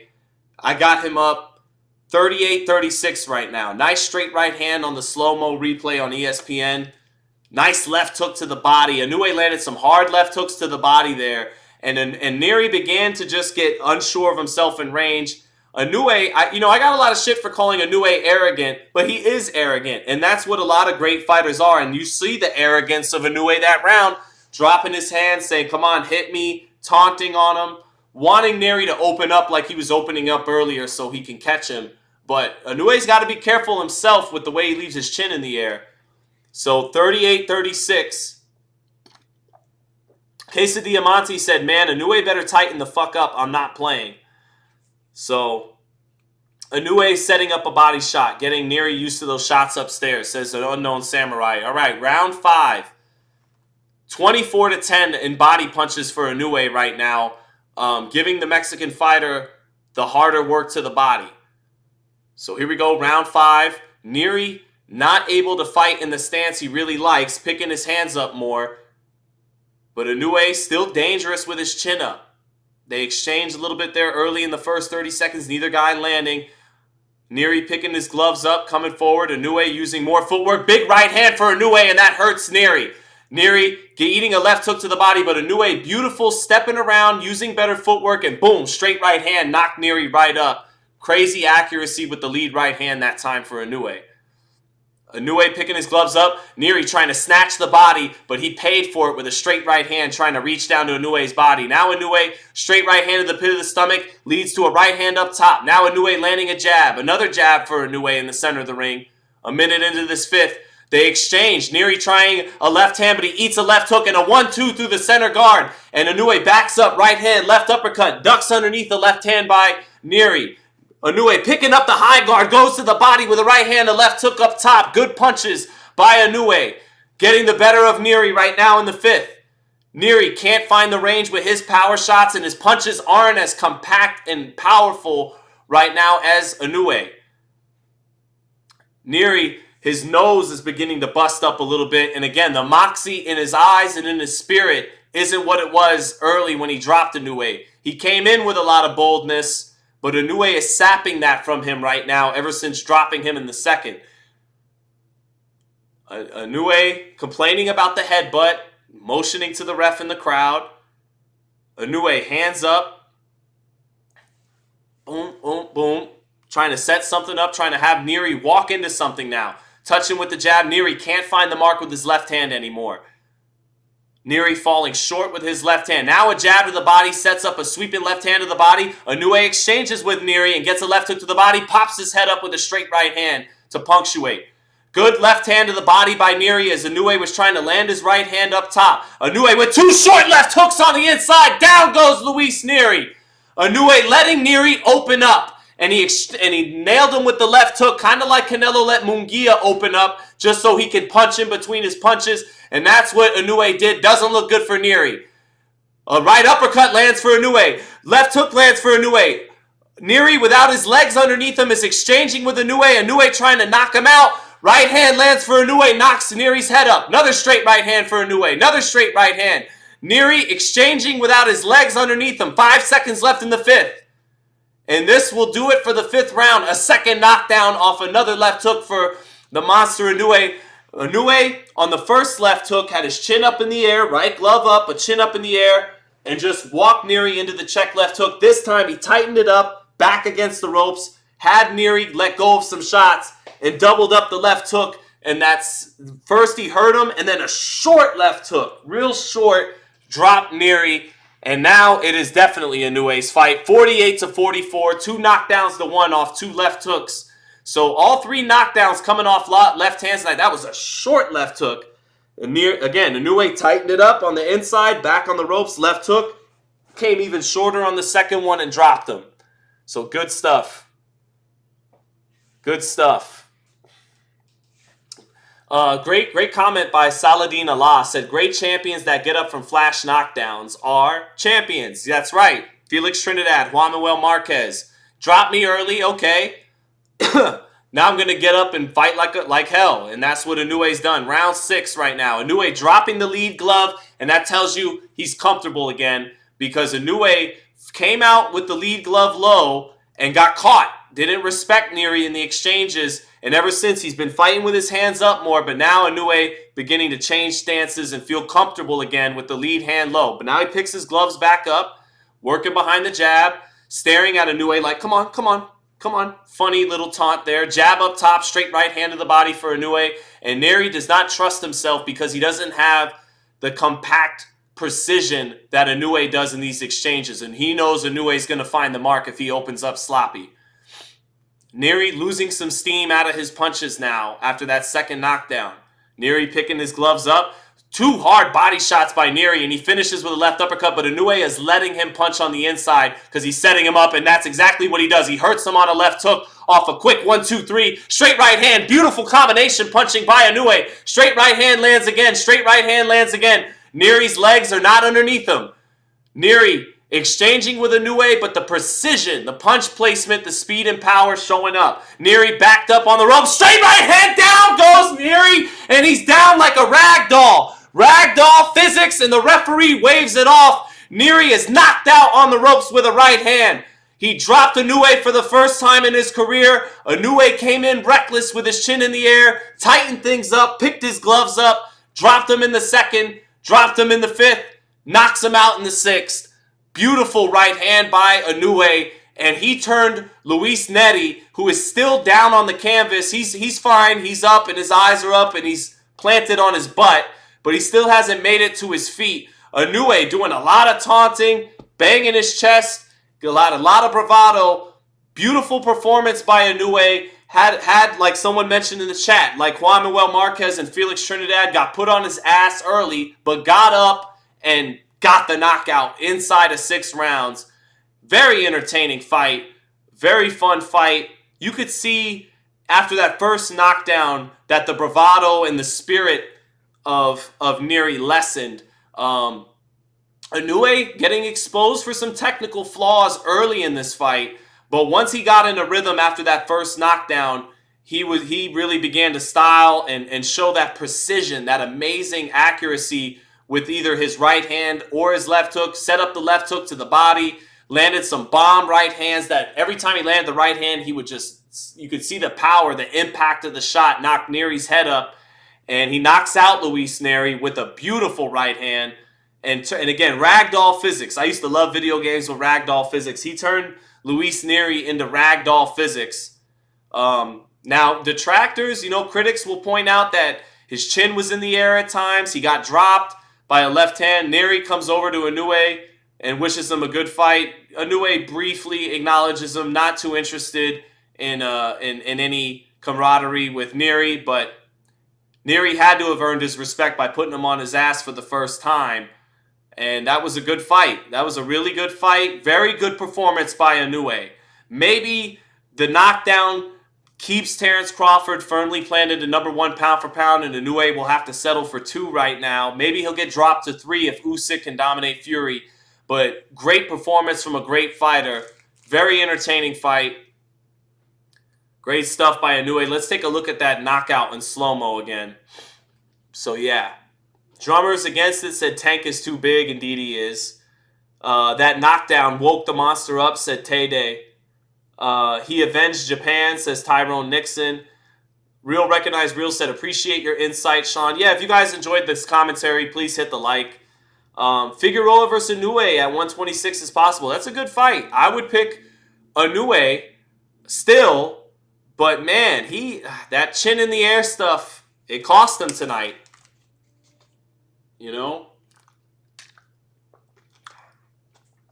And that chin in the air, yeah, it's a thing. It's a thing, but you gotta gamble with his power and his creativity with both hands.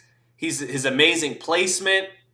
It's a lot. And once he gets in his rhythm, guys ain't wanting to open up too much. That was beautiful. Inoue punching with combination. Left hand up top, sweeping right hand to the body, and then boom, turned on a right hand that just sent Nery to the canvas and turned his body into a rag doll.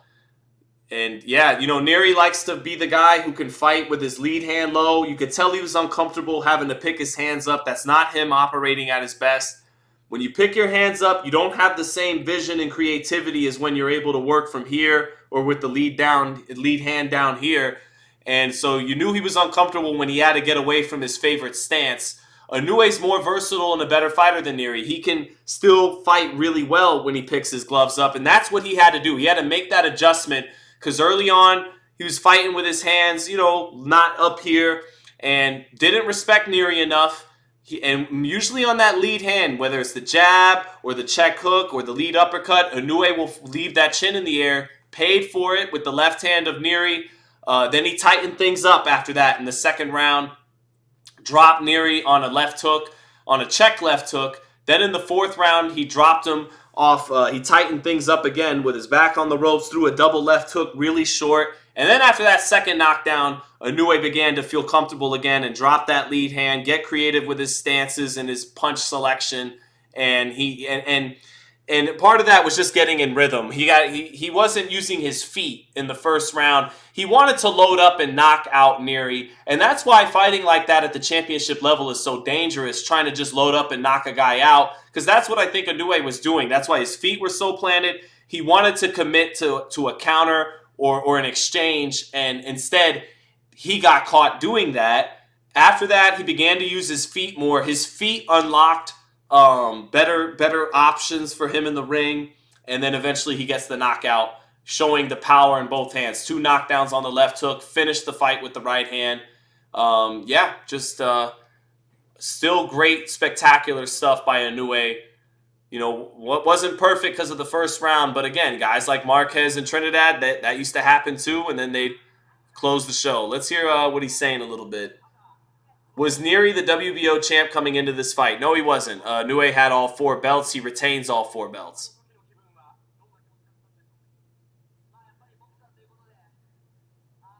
I'm trying to hear what he's saying. I don't speak Japanese, unfortunately. But yeah, I mean, him and Venado Lopez, very interesting because Venado is a good athlete, a very good athlete. And unlike Luis Nery, he has good feet. So that's a competitive fight. That's a very competitive fight, Venado Lopez and Luis Nery. Now Inoue makes his way over to Nery and shakes his hand, shows mutual respect. Nery talked a lot of trash, but he did enough to back it up to where he didn't just fully embarrass himself. He has a feather in his cap. He's the first man to put down Naoya Inoue. But Inoue now 27-0, 24 knockouts. Successfully defends the undisputed super bantamweight title. 3-0 at 122 with 3 knockouts. So, great stuff. Unknown Samurai says, appreciate the live, Sean. Fans of Jet says, time for 126. Drummers Against It said 122 is Inoue's best weight. 3 Pumps says Inoue is staying at 122 for a while. Stephanie Ray. Oh, good to see Stephanie Ray. You found the channel. Good to see you again, Stephanie Ray. Says, great call to fight. Hubby and I watching before work. Oh, that's awesome. You got Hubby watching too. That feels good. That feels good to hear. Happy you guys enjoyed it. Milton Doby says, Rigadiao did not want to fight at all that night. Not much Casemiro could do. Right, in reference to that. King ST3 said, good. Glad you went live, Sean. Good to see you on the Porter Way, too. Yes, I'm back. Back for good on the Porter Way. It feels good. Reunited, and it feels so good. Real Recognized Real said, Shushu ain't ready for no monster. He's not right now. He is too green at just 11 fights in. No title fights yet. But Carrington projects, talent-wise, to be a challenge for Inoue. He's excellent in the exchanges. He knows how to counter in between the other punches. He has excellent speed. Very good fighter in the pocket. Tremendous amateur background here in the United States. Shushu just needs the development, and I love the fight with him and Inoue at the Garden. Let's give Shushu, let's give him 18 months, but which even that would be speeding up his development cycle. Now, he's already 26, but I love the Carrington fight. Of course, he's an underdog. Everyone's an underdog. But really, the fight at 26 is Venado. That's a good fight. Raymond Ford's moving up. So for me, the fight at 26, for me, is definitely Venado Lopez. And the Japanese fans are so respectful. Nery, despite all his trash talk, is getting a bunch of daps and high fives from the crowd as he makes his way out of the ring. So Real Recognized Real said, told you, Sean, 5-8. You said it.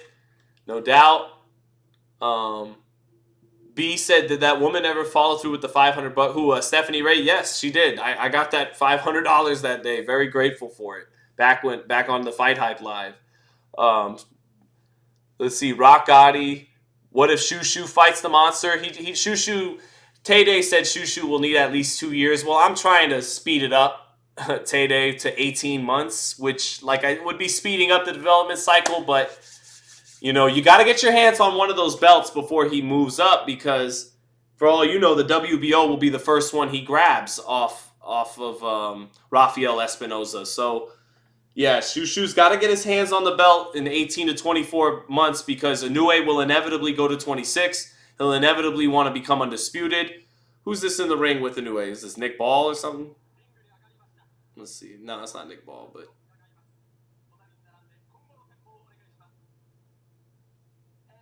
let me hear this.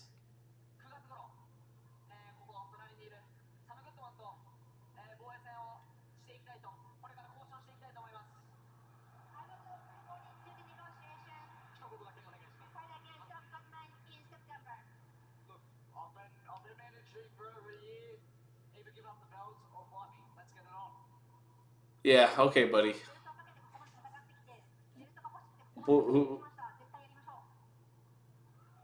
He's like, I'm the mandatory, either give up the belt. Sam Goodman? Nah, man. Is that the guy who beat Rai Salim? Sam Goodman from Australia? No. But Inoue wants to stay at 22. His body's not ready to move up to 26, so he faces a mandatory. Yeah, Sam Goodman, the kid from Australia. Right, he beat Rai Salim, right? Yeah, that rings a bell. I remember that fight. Yeah, good luck, buddy. Good luck, Sam. But that's what he's supposed to do. He said exactly what he's supposed to say. Either I'm being your mandatory, either fight me or give up the belts. And, Aussies, like we saw with Maloney in defeat, the Aussies are game. And they come to win, but, yeah, he's got something different to deal with the monster. So, Real Recognized Real says, Sean, he said, who the fuck is that guy? Sean, will you be doing podcasts? Yeah, I do my lives. I definitely do my lives.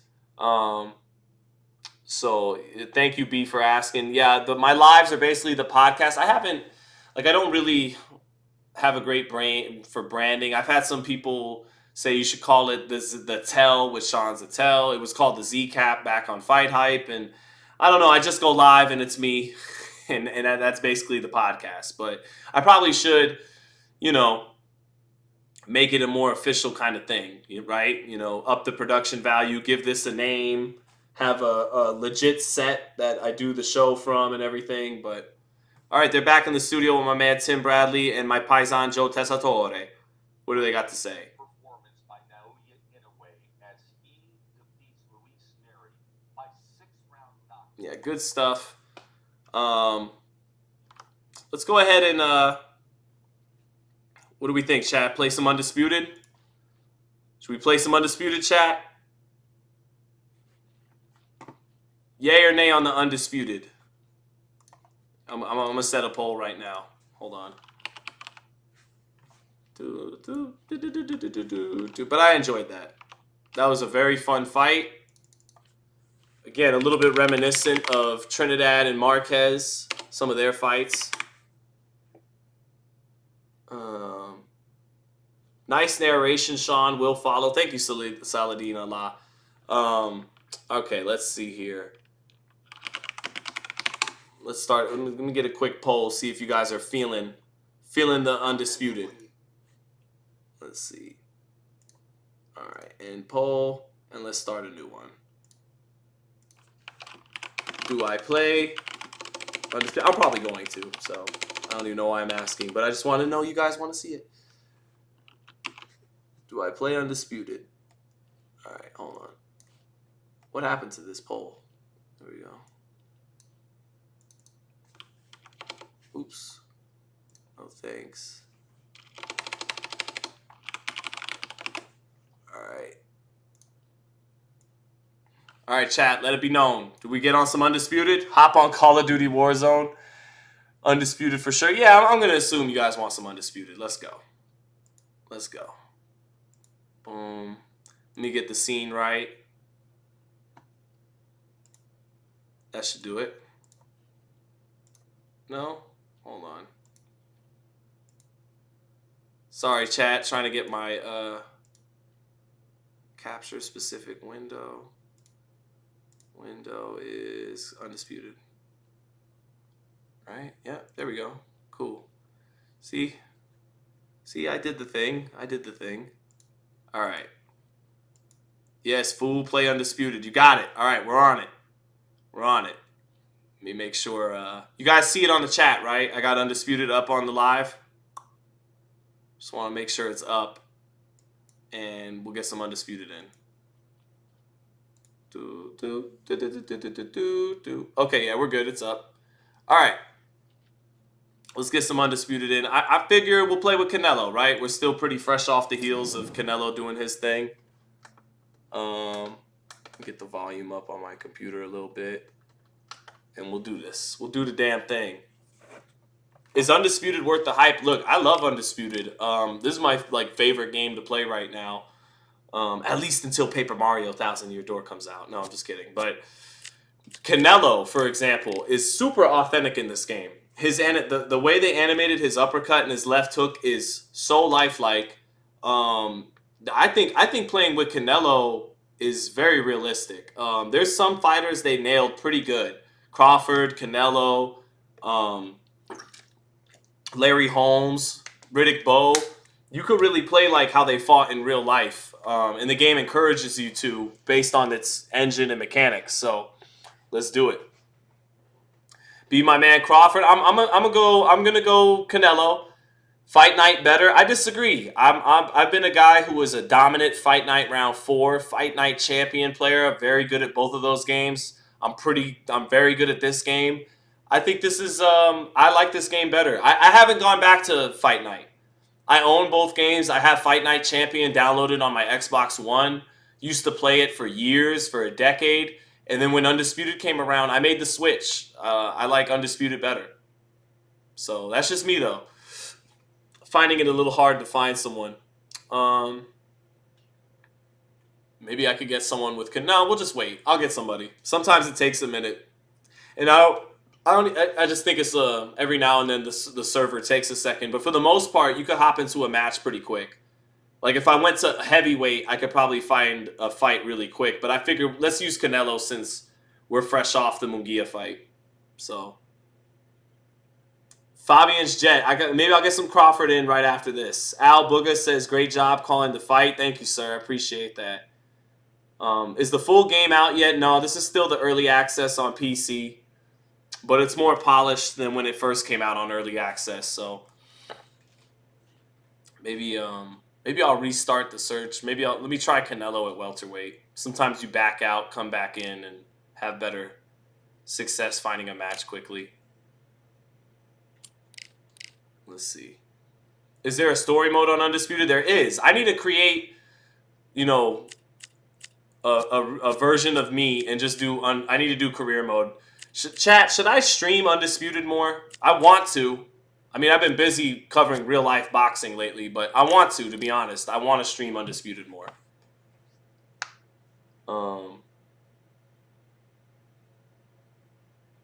Alan Tafoya, thank you, brother, says, you're by far my favorite boxing commentator. However, you're wrong. Inoue is pound for pound over Terrence Crawford. Crawford's been shook up and is not as exciting as Inoue. I think I get what you mean. Inoue's explosiveness is something very special. He's a little more explosive than Crawford, but Crawford is every bit the puncher he is, and he's a little more crafty and savvy, a little more sneaky with his skill. Inoue is a little more, you just can't stop it because it's so fast and so precise and powerful. But Crawford could sneak you with shots you don't see coming more. And Crawford, I don't think anyone's went the distance with Crawford since Barack Obama was president 8 years ago. So Crawford is knocking motherfuckers out too. So I don't know about that. They're both very exciting and tend to knock the other fighter out, not win by decision. Man, let's try this one more time, and if not, I'll just be a little patient. We'll just wait for someone to join the match. So if this takes 2 or 3 minutes, let's let it take 2 or 3 minutes. Bud is way more talented, in my opinion, and it's not close, says King ST3. I wouldn't say that. Inoue is actually a little more explosive than Crawford, but Crawford has length. Sometimes Crawford will leave his chin up too, but not as bad as Inoue. Crawford is more savvy. Like, that's why I've compared it a little bit to like Kobe Bryant when he was not number 8 Kobe Bryant, who was ridiculously explosive, but Crawford's like number 24 Kobe Bryant. You know, good athlete, not as good an athlete as LeBron. Like, Inoue's a little bit more explosive athlete than Crawford, but more savvy, more tricky. It's like the way Crawford can punch in between punches and slither in between is kind of how Kobe as 24 could slither his shot off with tight windows while being contested. And I don't know, that's kind of how I'd explain it. It's like 2010 when Kobe wasn't as athletic as LeBron in 2010, but he was still the top dog. He was still winning back-to-back titles, and LeBron was this more like overpowering force of nature, but not as savvy and as skilled as Kobe. That's why I liken the comparison right now to Crawford and Inoue a little bit to like Kobe and LeBron at Brooklyn Hall. Time. My name is Todd Grisham, and here all right, guys, 2-8. We got a bum in front of us. It's going to be 2 rounds, chat. 2 rounds. We get this 2-8 Roy Jones out of here. 2 rounds. It's the incomparable Roy Jones Jr., one of the greatest of all time. Pensacola's Hey, finest, Sean, been watching you an since Fight Hype, says Chris Gray. Always love watching your stream and listening to your great commentary. Keep up the great work. Thank you, brother. I appreciate that. Sweet Calf said, post the code. I'll fight you in Undisputed. Let's do that. We got to do that eventually. I don't even know how to set up posting the code. What a pleasure it is to be here in this environment. Fabian Jet says, Sean, you know you're boxing, my man. Been a fan and supporter of yours for years. Ellie, on the other hand, LOL. What a great venue and what a great matchup. Cannot wait for this one. I don't ever like to speak negatively about, my colleagues and all that. They ring the here we bell, go. and here Let's we go. 2 rounds, chat. So again, people asking how's the game. Look how authentic that animation is on the left hook and on the right uppercut. I'll just throw them out there so you can see how authentic they are. Boom. That's very lifelike to Canelo's animation. Now let's knock this dude out. Score with that jab. And miss with that jab.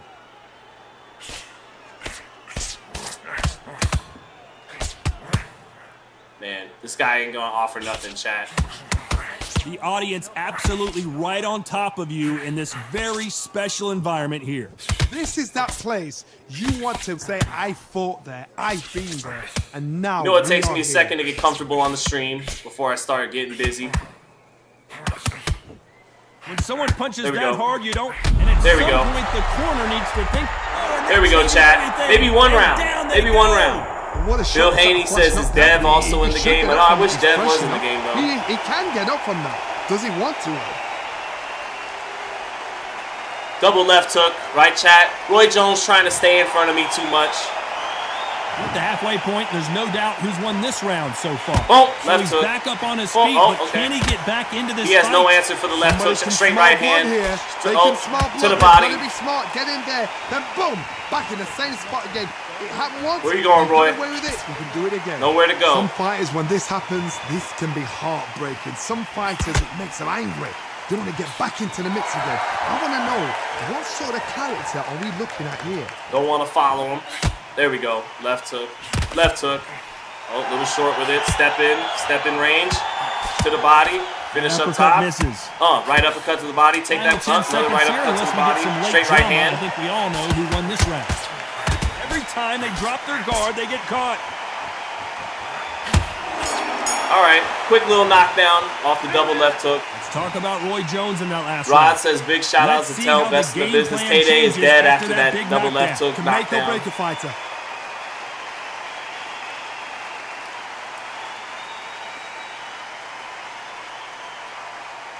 Come on, Roy. Let's get this over with, bruh.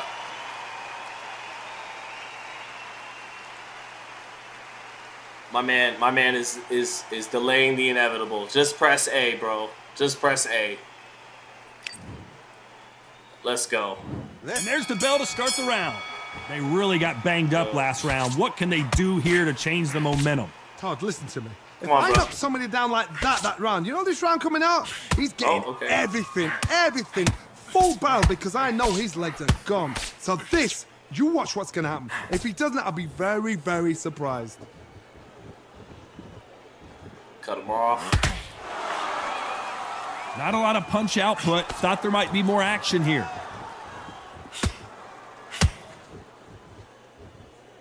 Not using my jab at all. Just straight right hand. Power shots. If you're a counter puncher, then basically you do the counter attack. You He knows let what it them is, get chat. their punch off first, and then you answer in kind. You're fighting a good right counter hand by puncher, Roy. you've got to dummy a shot. Make them react from that, then react then. I know it's hard to think that way, but counter punchers, they're watching you every move, that every twitch. But you gotta admit, Canelo is pretty lifelike. This fight a little bit closer than I think a lot of people thought. Not a lot Nope, of defense. nope. Oh, come on. I thought I was gonna drop. Oh, he did go down. I knew he went down. One, Wow, look at this glitch, chat. three, I knew he went down on that shit. 6, 7, 8. That's a funny glitch. He should just rage quit. He got All right. knocked down, but didn't stay down. Once again, showing you how much Boom. grit Lead and left courage hook. this fighter has.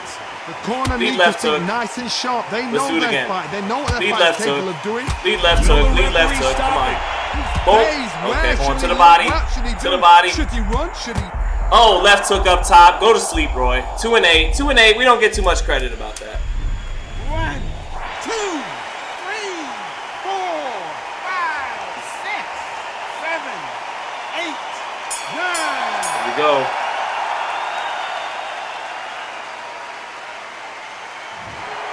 Thought it was a standing 8 count at first. Yeah. Talk about Roy Jones in that last round. Rob the They say Barbarian no one says knows a Sean got fighter the better difficulty than their set to trainer, amateur. and No, it's just trainer this is guy certainly sucks. Considering He's maybe 2-8. throwing in the towel after their Treating him fighter like a got 2-8 dropped fighter. twice. They believe their fighter has it in the tank. This is random, but I was watching that time that lady donated you 500. That was dope. Yeah, that was the infamous Inoue live too.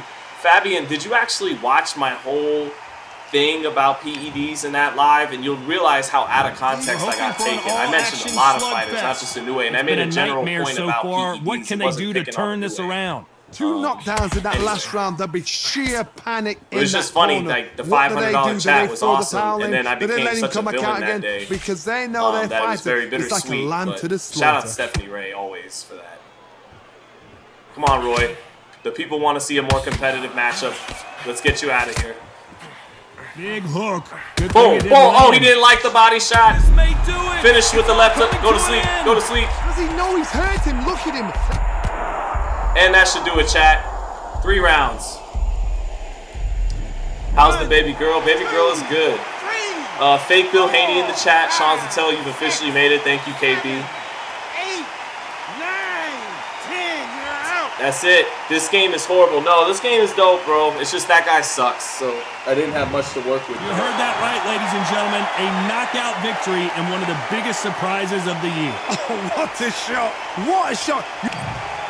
That was easy work. That was easy work. All right. Another one, chat. Roy would work Canelo for real? Yeah, I think so. I mean, I think Roy would definitely have beaten Canelo, but not when I'm on the sticks. Chat, who do we want me to use this game? Who do you guys want me to use this game? Canelo again, or do we want to go heavyweight with somebody? Use some Larry Holmes. Could use Bud. Sugar Ray, one of the Sugar Rays, Joe Calzaghe. I don't know if there's a big Lomachenko fan in the chat. We could do Lomachenko. I could go underdog style, go Tommy Morrison, Rocky.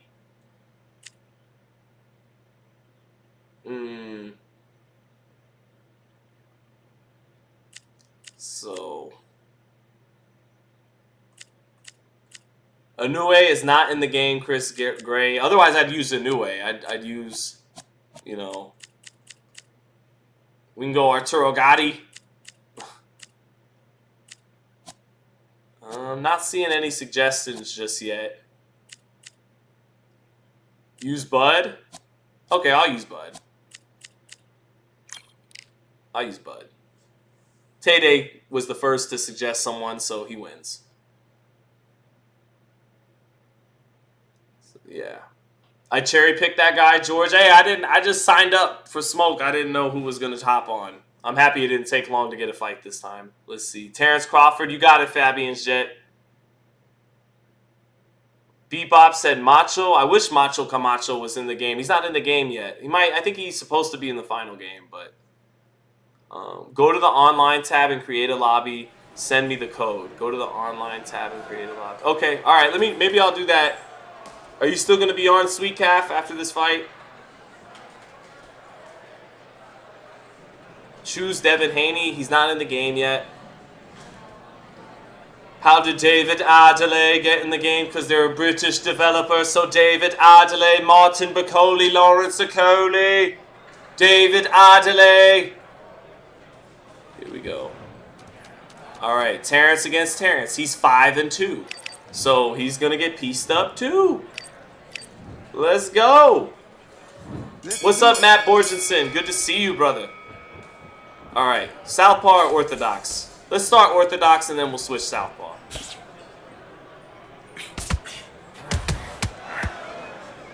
Counterpuncher, best counterpuncher in the game.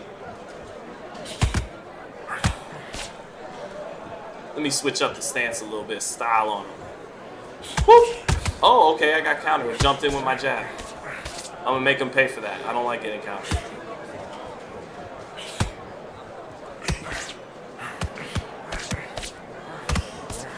Stayed in too long there. I didn't need that last right hand of the body, but watch this, chat. Sticky! Ah! I'm gonna sit down on the right hand to the body. Oh, okay, good hook to the body. Uh-oh, uh-oh, uh-oh. Whoop! Throw something. Throw it. Switch on him.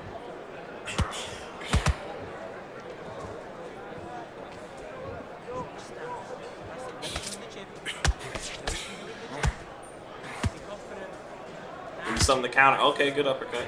Oh, a little out of range there. Oh, that's 3 uppercuts in a row. What am I doing here? Oh, good jab.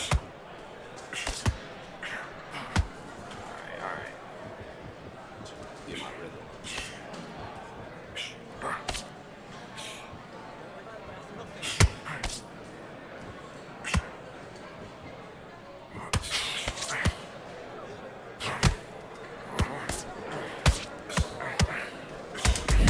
There we go. Go to sleep. Sit down. Counter. Stay. You see I stayed in the pocket with the little pull counter. 1, Sit down. 2, Sit down. Let's go.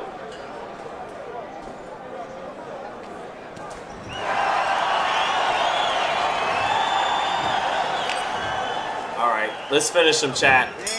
Let's finish him. Ooh, sat down on that right hand body. Touch him up top. Touch him.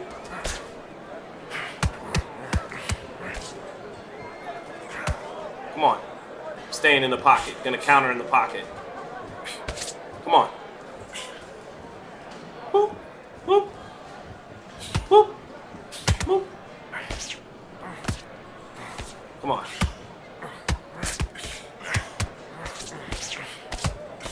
Alright.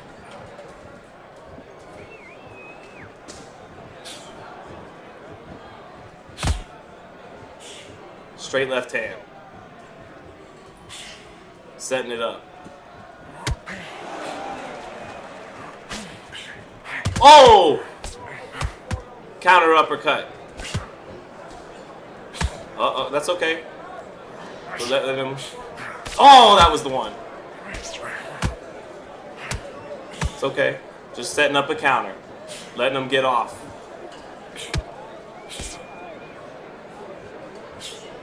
Oh, okay. That's what I get.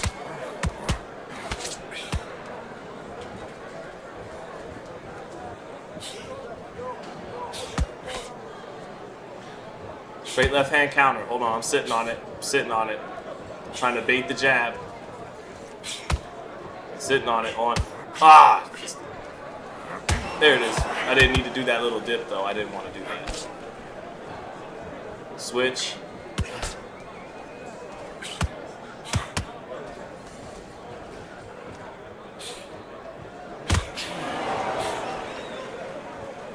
Come on.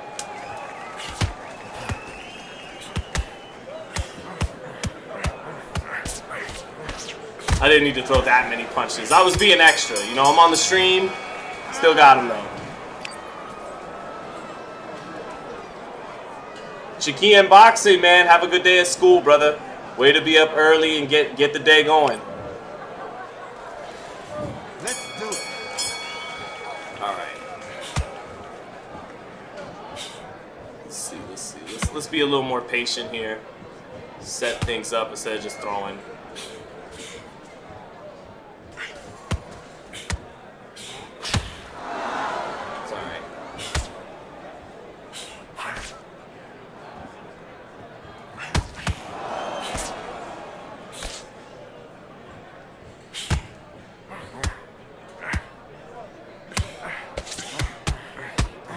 I didn't get the counter in between the shots like I wanted.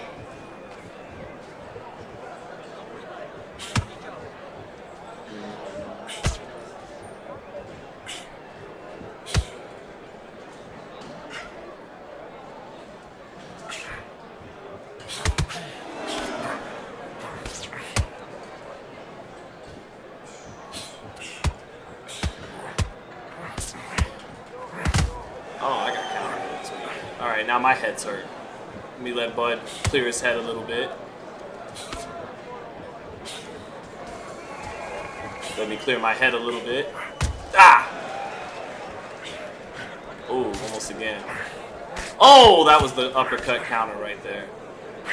He smothered it.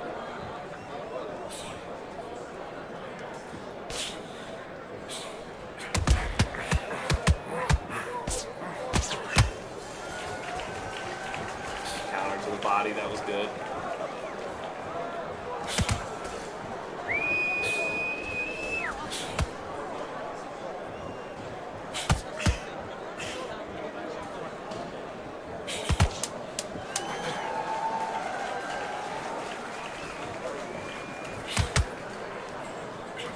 I'm not loving the way I'm playing right now. Definitely gonna get him out of there, but let's see.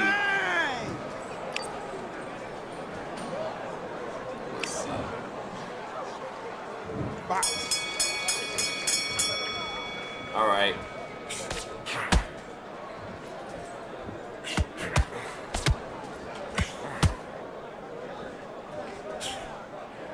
Oh, good jab, but countered him to the body. Oh, he's hurt to the body, chat. He's hurt to the body. I'm a little buzzed to the head myself, though.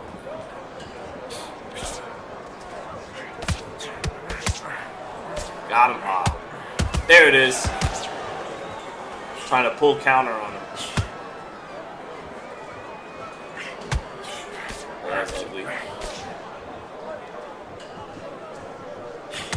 Haven't really used my jab enough.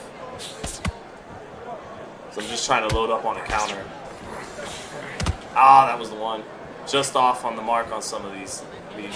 Touch them a little bit and set it up. Like that. Ah. Sometimes you stay there too long and get greedy. You know, just land your 2 or 3 and reset. There we go. Just had to slow it down a little bit. Oh. Got him! Oh, I thought that uppercut would drop him. Damn.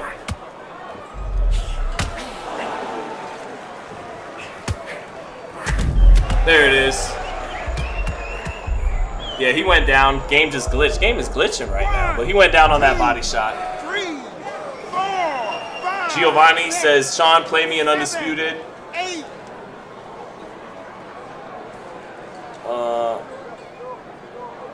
Let's see.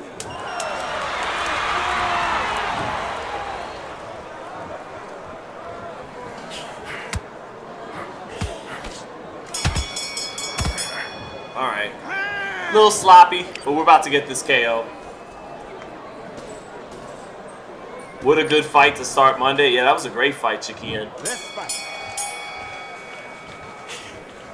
All right, I'm gonna set him up with the jab a little bit. Yep. Should have done this from the beginning, but there we go. Go to sleep. Go to sleep, sir. Little dance. 1, 2, 3, 4, 5, 6, 7, 8, 9. You know, if I would have just used my jab, I'd have get this knockout a lot easier. But I was trying to load up on counters and be first, and yeah, just use the jab sometimes, set it up.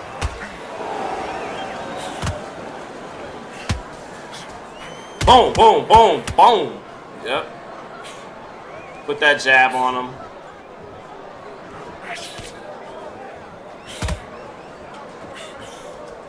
And it'll help set up those openings I'm looking for.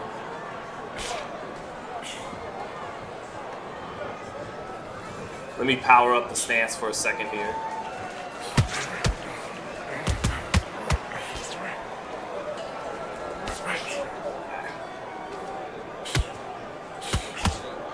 Staying in the pocket. Oh, 2 good hooks. I got hit there. Let me chill. Let me get my feet back.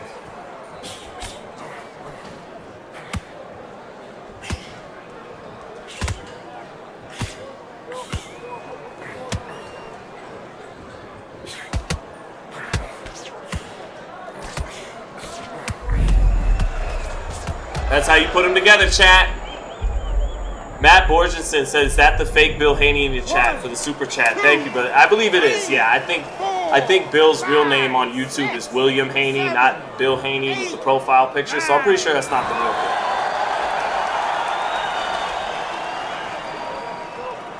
All right, that's 2 wins. I'm sloppy today, though. We got those 2 knockouts, but I didn't really love how we went about our business. So where was the one fella that said to send him a lobby code? We might have to do that. There's only 77 people left watching this, but who was that wanted me to send them a lobby code and play them? It was what was the dude's name? Giovanni Quintero said play me an Undisputed, but what was the other cat who was in here a minute ago before we started that last fight? It was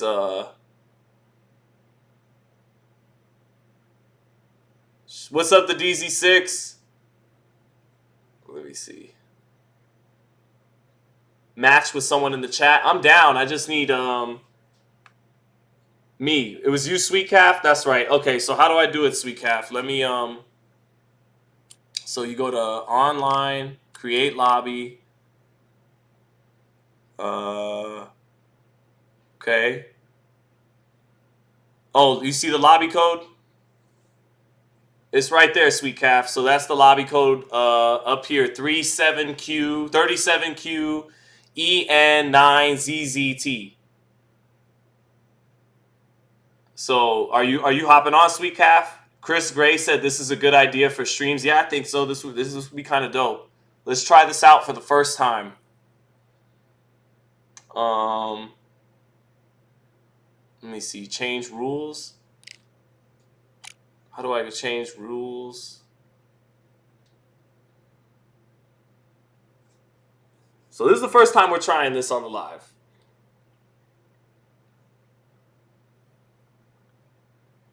Come on, Sweet Calf. Okay, Sweet Calf said yes. He's coming in. Okay. So you got the lobby code, right? Oh, my bad. Hold up. I went to choose fighter maybe too soon. So they're only giving us the heavyweight option. Hold on, let me make sure. Okay, it's still the same code. Oh, change rules is square. Okay, because I'm using... All right, what weight are we doing? Let's go. Yeah, Sweet Calf versus Sean Zittel, baby. It's going down. It's going down. 6 in the morning on the live. 12 round. There he is. Oh, he's got that record. 155-69. This should be good. This should be good. Okay. What weight are we at, Sweet Calf? Let me know in the chat. Shaquian, you gonna do me like that? You got money on Sweet. Look. He gets to play with all his focus. I have to be streaming. You know, it's a little tougher when you're streaming. And you gotta, you know, it's a little tougher, but I'm about to beat that ass anyway. So, what weight are we running, Sweet Calf? What weight are we running? What? Wow, chat, you guys are some backstabbers. Matt Borges says, Sweet Calf gonna whoop your ass, Sean. Whatever. Oh, he said whatever. You don't give a fuck. All right. Let's go.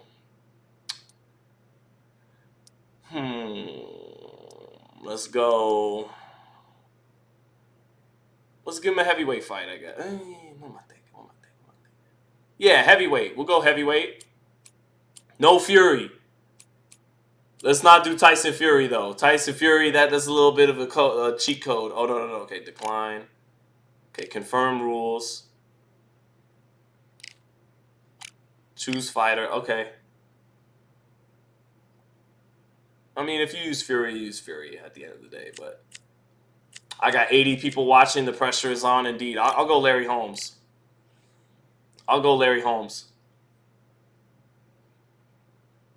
Yep, I'll go Larry Holmes.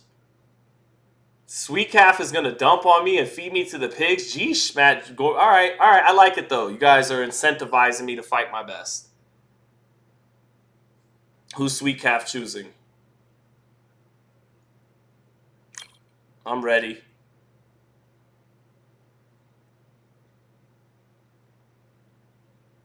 Sweet Calf don't want to lose in front of 80 people. Well, he's going to lose in front of 80 people. Respect for Tyson Fury. I told you. I knew he was going to go for that Tyson Fury, man. He going to use Tyson Fury? Come on now.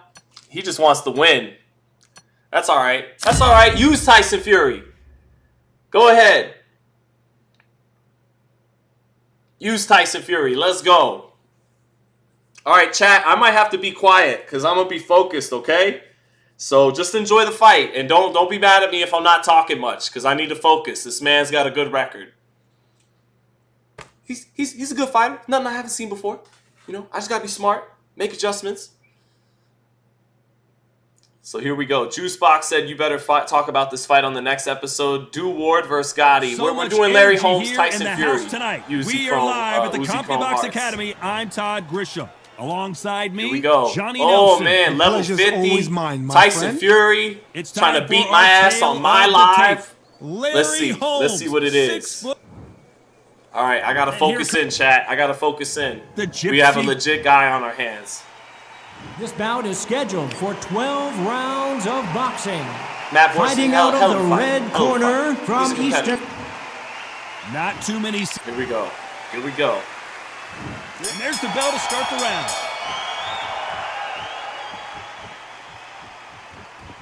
He misses with that jab.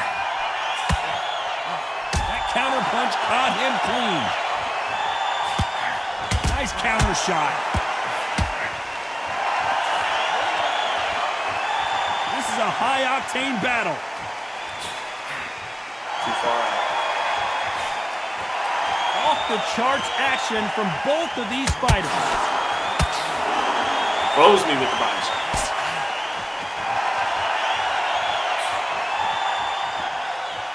So much hype surrounding this big matchup as the hype continues to build for this showdown. This is not just hype. We are in for something special tonight. What an arena, what an atmosphere, what a build-up. Swing and a miss with the jab.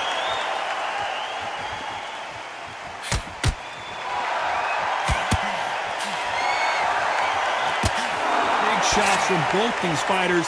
Got to be careful, though, and he misses with that jab. Perfectly matched, skill for skill, tap for tap. Oh, now they this didn't give me that fight will counter, say, you know really? what, I'm just that notch above you, and so I've got to respect both of them. More than happy. I'm just off on some of these counters, man. Defense is not an option for these two. That right hand ain't even landed to the body when they give it to me. Let me shut up and go. He missed with that jab.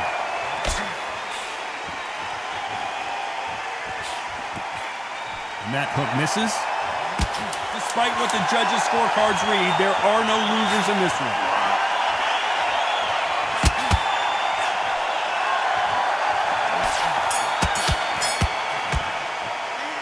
Let's talk about All right. Holmes in that last round. Close first round. We're entering desperation. We're hoping for an all-action slugfest. Not the start that they wanted, but let's see what they can do in this round. That was a tough last round. Now you've got to make sure he doesn't put it on you, and that's what he's going to try and do. So tie him up, hold him, lean on him. Don't get drawn right, into a baby. fight. Not yet, not until your senses have come back.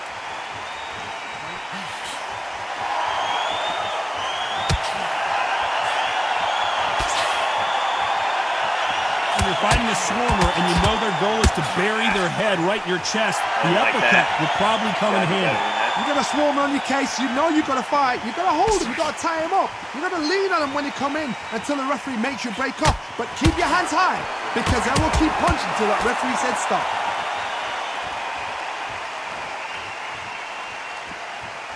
Not a lot of punch output. Thought there might be more action here.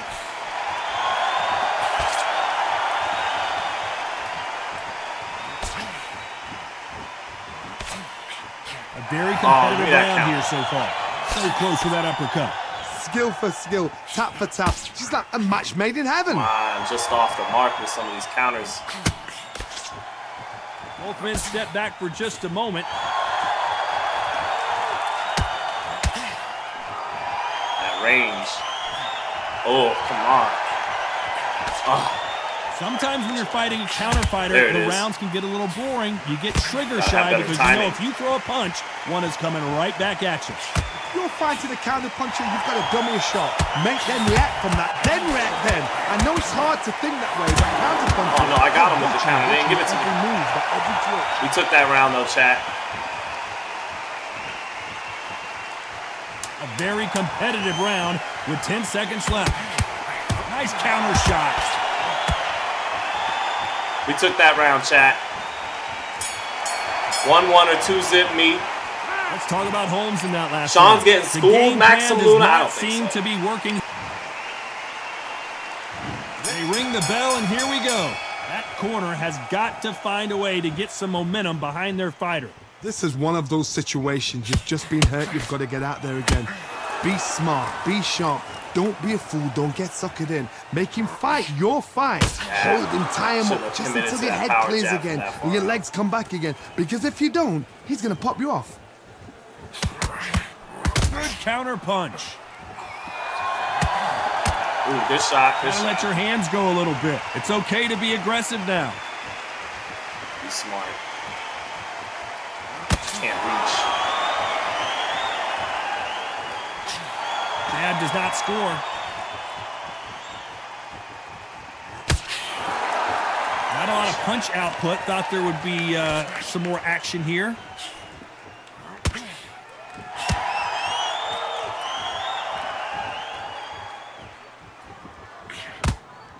Some real good back and forth between these two fighters. It all comes down to what you can do on the inside. You've got to use what you've got. I've got a long reach. I use it all the time. Use the speed. Frustrate and make him walk into a shot.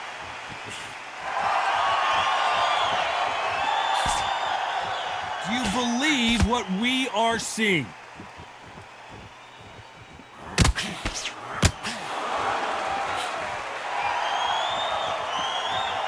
Not a lot of punch output. Thought there might be more action here.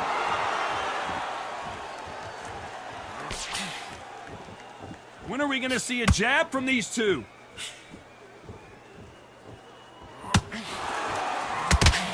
Nice counter shot. He didn't like that. Very close he didn't round like that. with 10 seconds to go.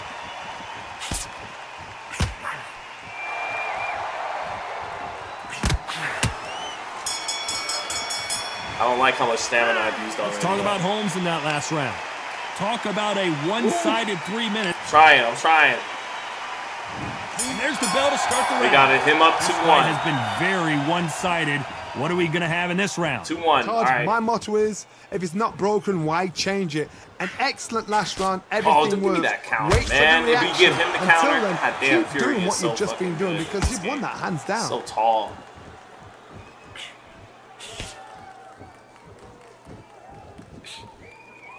See, he's so tall. I got to step back in. I can't just fire or else the counter will We fall also know short. who has the speed I got it. advantage. There's an old saying, a good big one will always beat a good little one.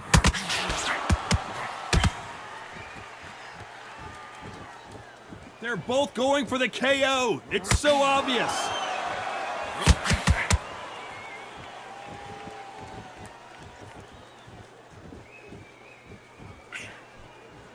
Straight left lands. Nice counter Got him. punch right up the middle. Tough to be a judge in this fight as both fighters have had their big moments. You're not going to see as much footwork as the smaller weight classes in the heavyweight division, but we don't care. We want good the counter. heavy fist. I don't know why it was Not a a lot of counter when punch I landed output. when I Thought took. there would be some more action here. Has to be careful for that receipt. It's always coming. You couldn't write a script like this. This is like Rocky versus Apollo.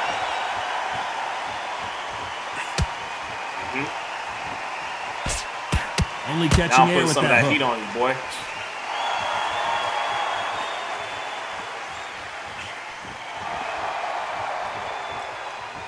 You know the scorecards are going to be all over the place in this one.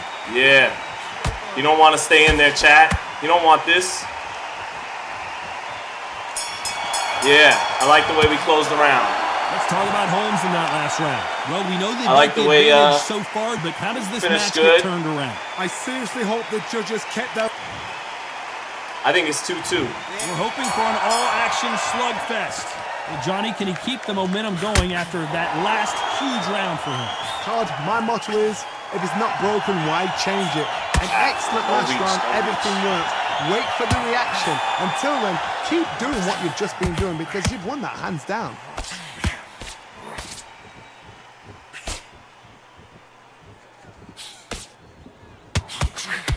Well, you know, in this division, we're going to see a lot of combinations, a lot of counter-punching. What you've got to do, Toddy, is anticipation. You've got to wait. You just got to throw caution to the wind and just hope. You're never going to know where the shots are coming from. You just got to put in a guess. Nope, that uppercut does not score.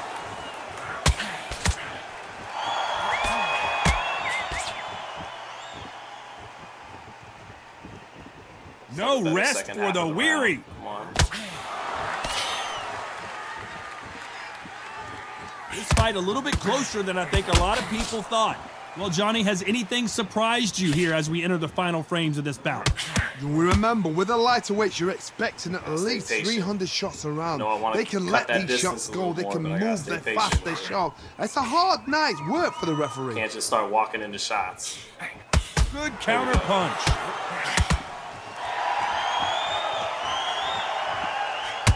Yep. Needs to put some combination work together. One punch is good, two punches better. Yep. Oh, but they gave him it. You'd like to see more jabs.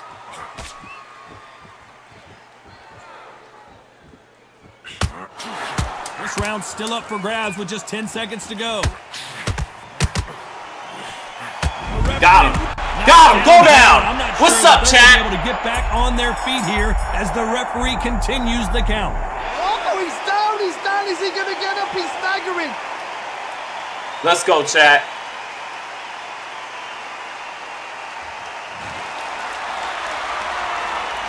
Let's talk about Holmes. Where's that Holmes jab? It's hard, George. The guy's 6'9" and using his feet to get out of range a lot. I had to make an adjustment and step inside more, take the fight to him a little bit.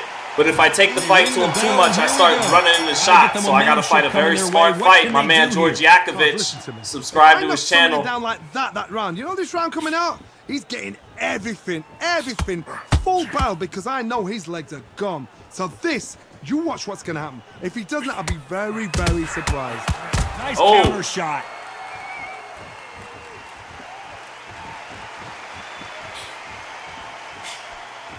See, he's too tall, George. Well, Johnny, we're in the early stages here. What have you Can't seen really so get far? the range with the Oh my jab. I goodness, got to that step little in. Yorkshire Terrier, That's is where I'm never having gonna my give best up. success. Couldn't land that jab. Oh, that uppercut if I could have slid. Oh, but they gave him that bullshit-ass counter. They're giving him some generous counter windows, man, but mine's stingy. Well, you know, in this division, you got to have speed, and you got so much for Let's defensive go. abilities. Counter. Beautiful, sneaky shot. To take. Let's go. Sit down on the left hook, Fury. Much love, sweet calf, but I ain't nothing to play with. 3, 4, 5.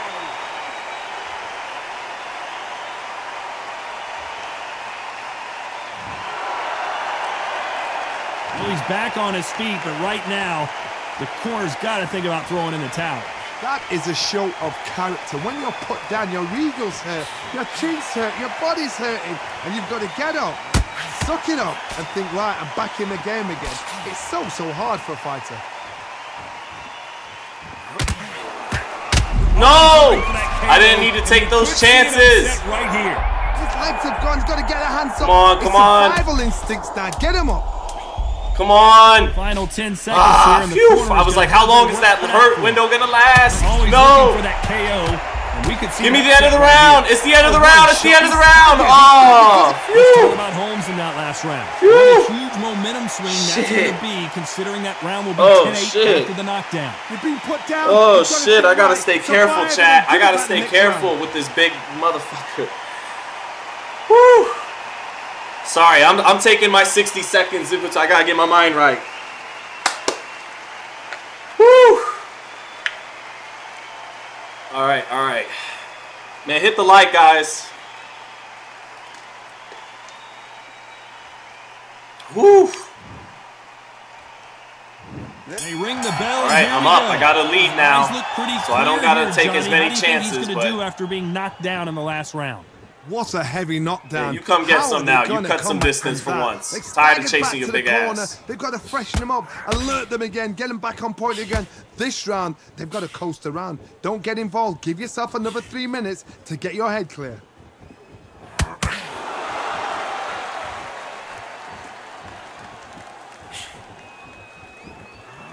Trying to land that jab.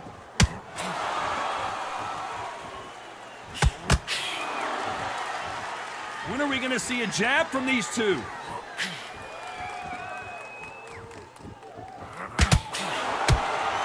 I don't need to exchange that big right hand to the body. That's what he wants. Not a lot of punch output. Thought there might be more action here.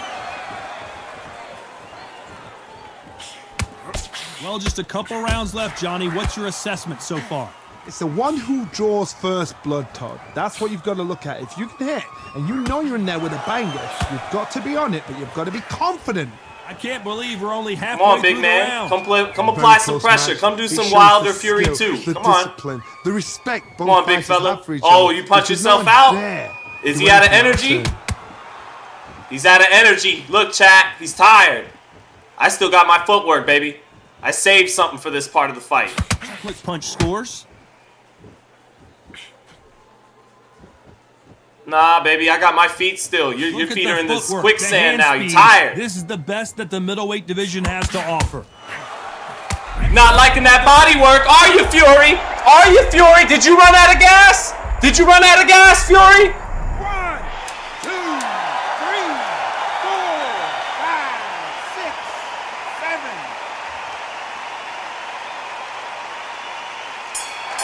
He ran out of gas, chat. He ran out of gas. Let's talk about Holmes in that last round. He's been knocked down, but at least not knocked out yet. Gotta stay safe, though. This dude is good. This dude is good. He's got knocked fury. down in the last round. Let's see what he can do here. What a knockdown. 1 minute. You need 1 hour to get over a shot like that. Now it's down to conditioning. Now it's down to mental strength and preparation. It's how you are going There's to the Larry do it. Holmes jab, George. Whoop. Whoop. Oh, there it is. Oh, there it Down to is. that counter shot. When you're a power puncher, you're not as concerned with how many punches you throw. It's about how many you land and how hard they are. Sometimes when you get in there with someone that's so powerful, you've got to outthink him. You've just got to be smarter than him. You've got to be like a little Fagin and pickpocket him.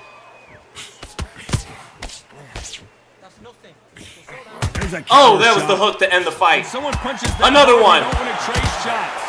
Tyson And that's Fury it, just chat. got rocked. Do you believe this? Let's go. Go to sleep.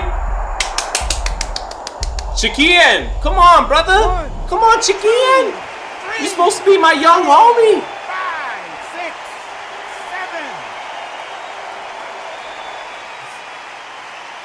7. He's Chris Gray says you're gonna wake your kid up. So he's got school in an hour, You so gotta pick that's things okay. up halfway through the round here. Well, they beat the count and All right, are still ready gotta be to careful go with this again. big guy, Don't guys. waste time. Get step Dude is behind good. the referee. When he comes close, Got the tie big him man up. The Fury. I referee's gotta then keep gonna it call safe. you. Walk around the ring. You've just got to make the most of it, because if you let him jump back on you again, he's going to get momentum and pull you down again. And that's a lot of come on. points to lose in a round. The corner need to think nice and sharp. They know their fight. They know what their fight is capable of doing and what their fight can and cannot take. This is going to be a tough decision to make. And he scores no. with the counter. As we enter the final 10 seconds here, it's probably a round he'd rather forget.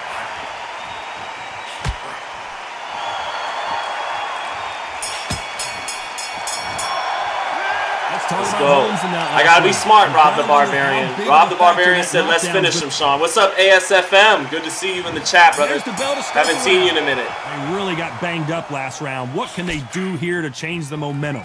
That knockdown we just saw was a heavy knockdown. I'd be very, very surprised if he'll come out fresh as a daisy. That's not going to happen. Oh, I gotta be He's careful, hustle see? now. He's gotta, Can't he's get gotta greedy. bluff them. This man is still dangerous. This man is still dangerous, chat. One moment changes everything, especially in this division.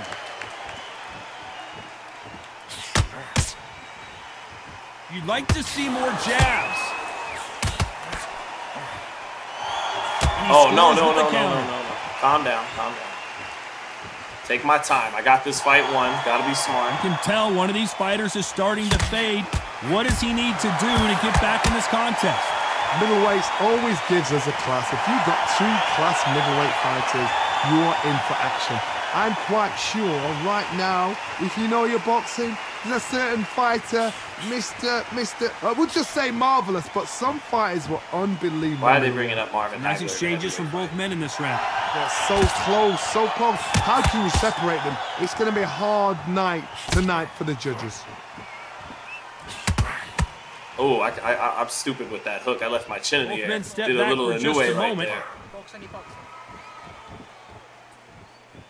I'm sorry, chat. I know you guys probably want the finish, but I'm taking my time with this dude. That uppercut just missed.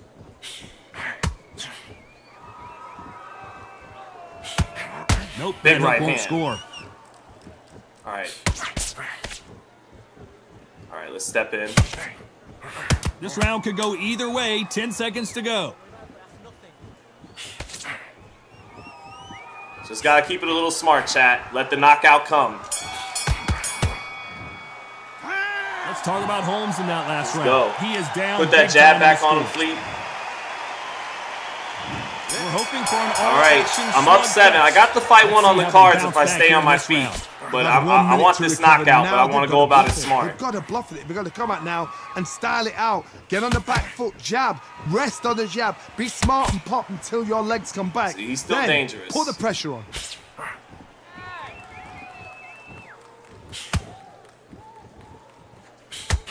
Yeah, I got to use the jab a little bit. I'm worried about Well, you know, with jumping in featherweights, it. the hands are going to be flying. A lot of punch output. That power might be the do or die. A little bit of a mental game in my head. Now I'm a little fighting not to lose instead of fighting to win. Misses Got with the him. jab.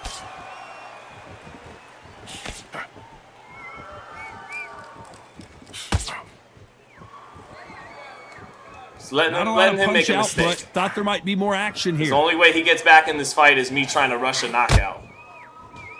Well, Johnny, we're a couple There's a rounds lesson. in. There's a What are lesson you in seeing Undisputed. so It's far? like real boxing. You gotta Couple of stay big smart. units here, so I'm expecting power. You're gonna have excitement. You're gonna have drama because And he's when so these tall, I guys don't even slow want to down, reach with my that's jab when that the often and run into something. This has been a like- very competitive round as we reach the midway point. very close match. It shows the skill, Switch the directions discipline, on him. the respect. Boom! Look at that fighters have for uppercut. each See, other, that's coming. because no one dare do anything out of turn. Boom! Give me that Every time counter they throw a hook. shot, Come on. They get countered.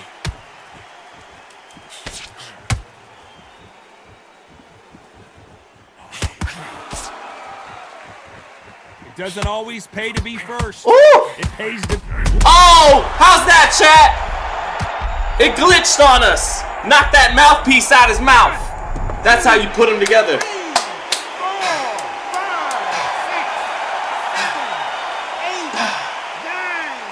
10. He's out.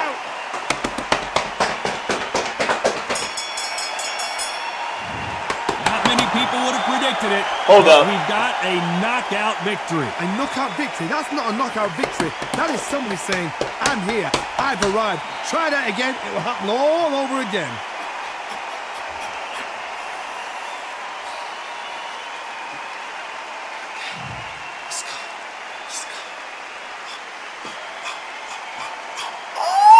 Let's go. That was hype. We gotta do that more often. Good fight, sweet calf. Good fight, sweet calf. I had to take my time, man. Good fight. Whew. Stressful. On stream, he came out throwing heat. But Sweet Calf, he loaded up on power shots a lot. He threw 168 power shots to my 85. He was loading up a lot early, trying to get me out of there early. And he was beating me at long range. He was up 2-zip. And then I started to close the distance. I just had to keep making adjustments. But once his stamina was gone from that body work, you know, I was able to take over. But that was a tough fight throughout. I was nervous throughout. Good fight. Sweet Calf says wants a rematch later. You got it, bro. We'll run this again. Don't mind me acting like an ass. I was just hyped because it's on a stream and I thought you might get me on this one. But good fight. Oh man, that was a good start to my day. I gotta take my son to school and go work out. But man, thanks everyone for joining for the Inoue live. That was fun. Everyone have a good one and catch you guys soon throughout the week. Much love. Bebop Jones says good stuff. Everyone give a shout out to Sweet Calf in the chat. That was awesome. That was my first time finally getting to play someone in the stream, and that was really fun. Matt Borgenson said, damn it, Sean, I wanted you to lose. He lost to his bookie. You guys got to have bets in the chat next time. You guys got to have bets in the chat. That was great. Miguel Rivera said, Sweet Calf robbed. Hey, Chiquian, have a good day. Have a good one, brother. Have a good day at school, Chiquian. Thanks for checking in early, man. But yeah, Inoue wins by knockout, still undisputed. I win by knockout, still undisputed. Everyone have a great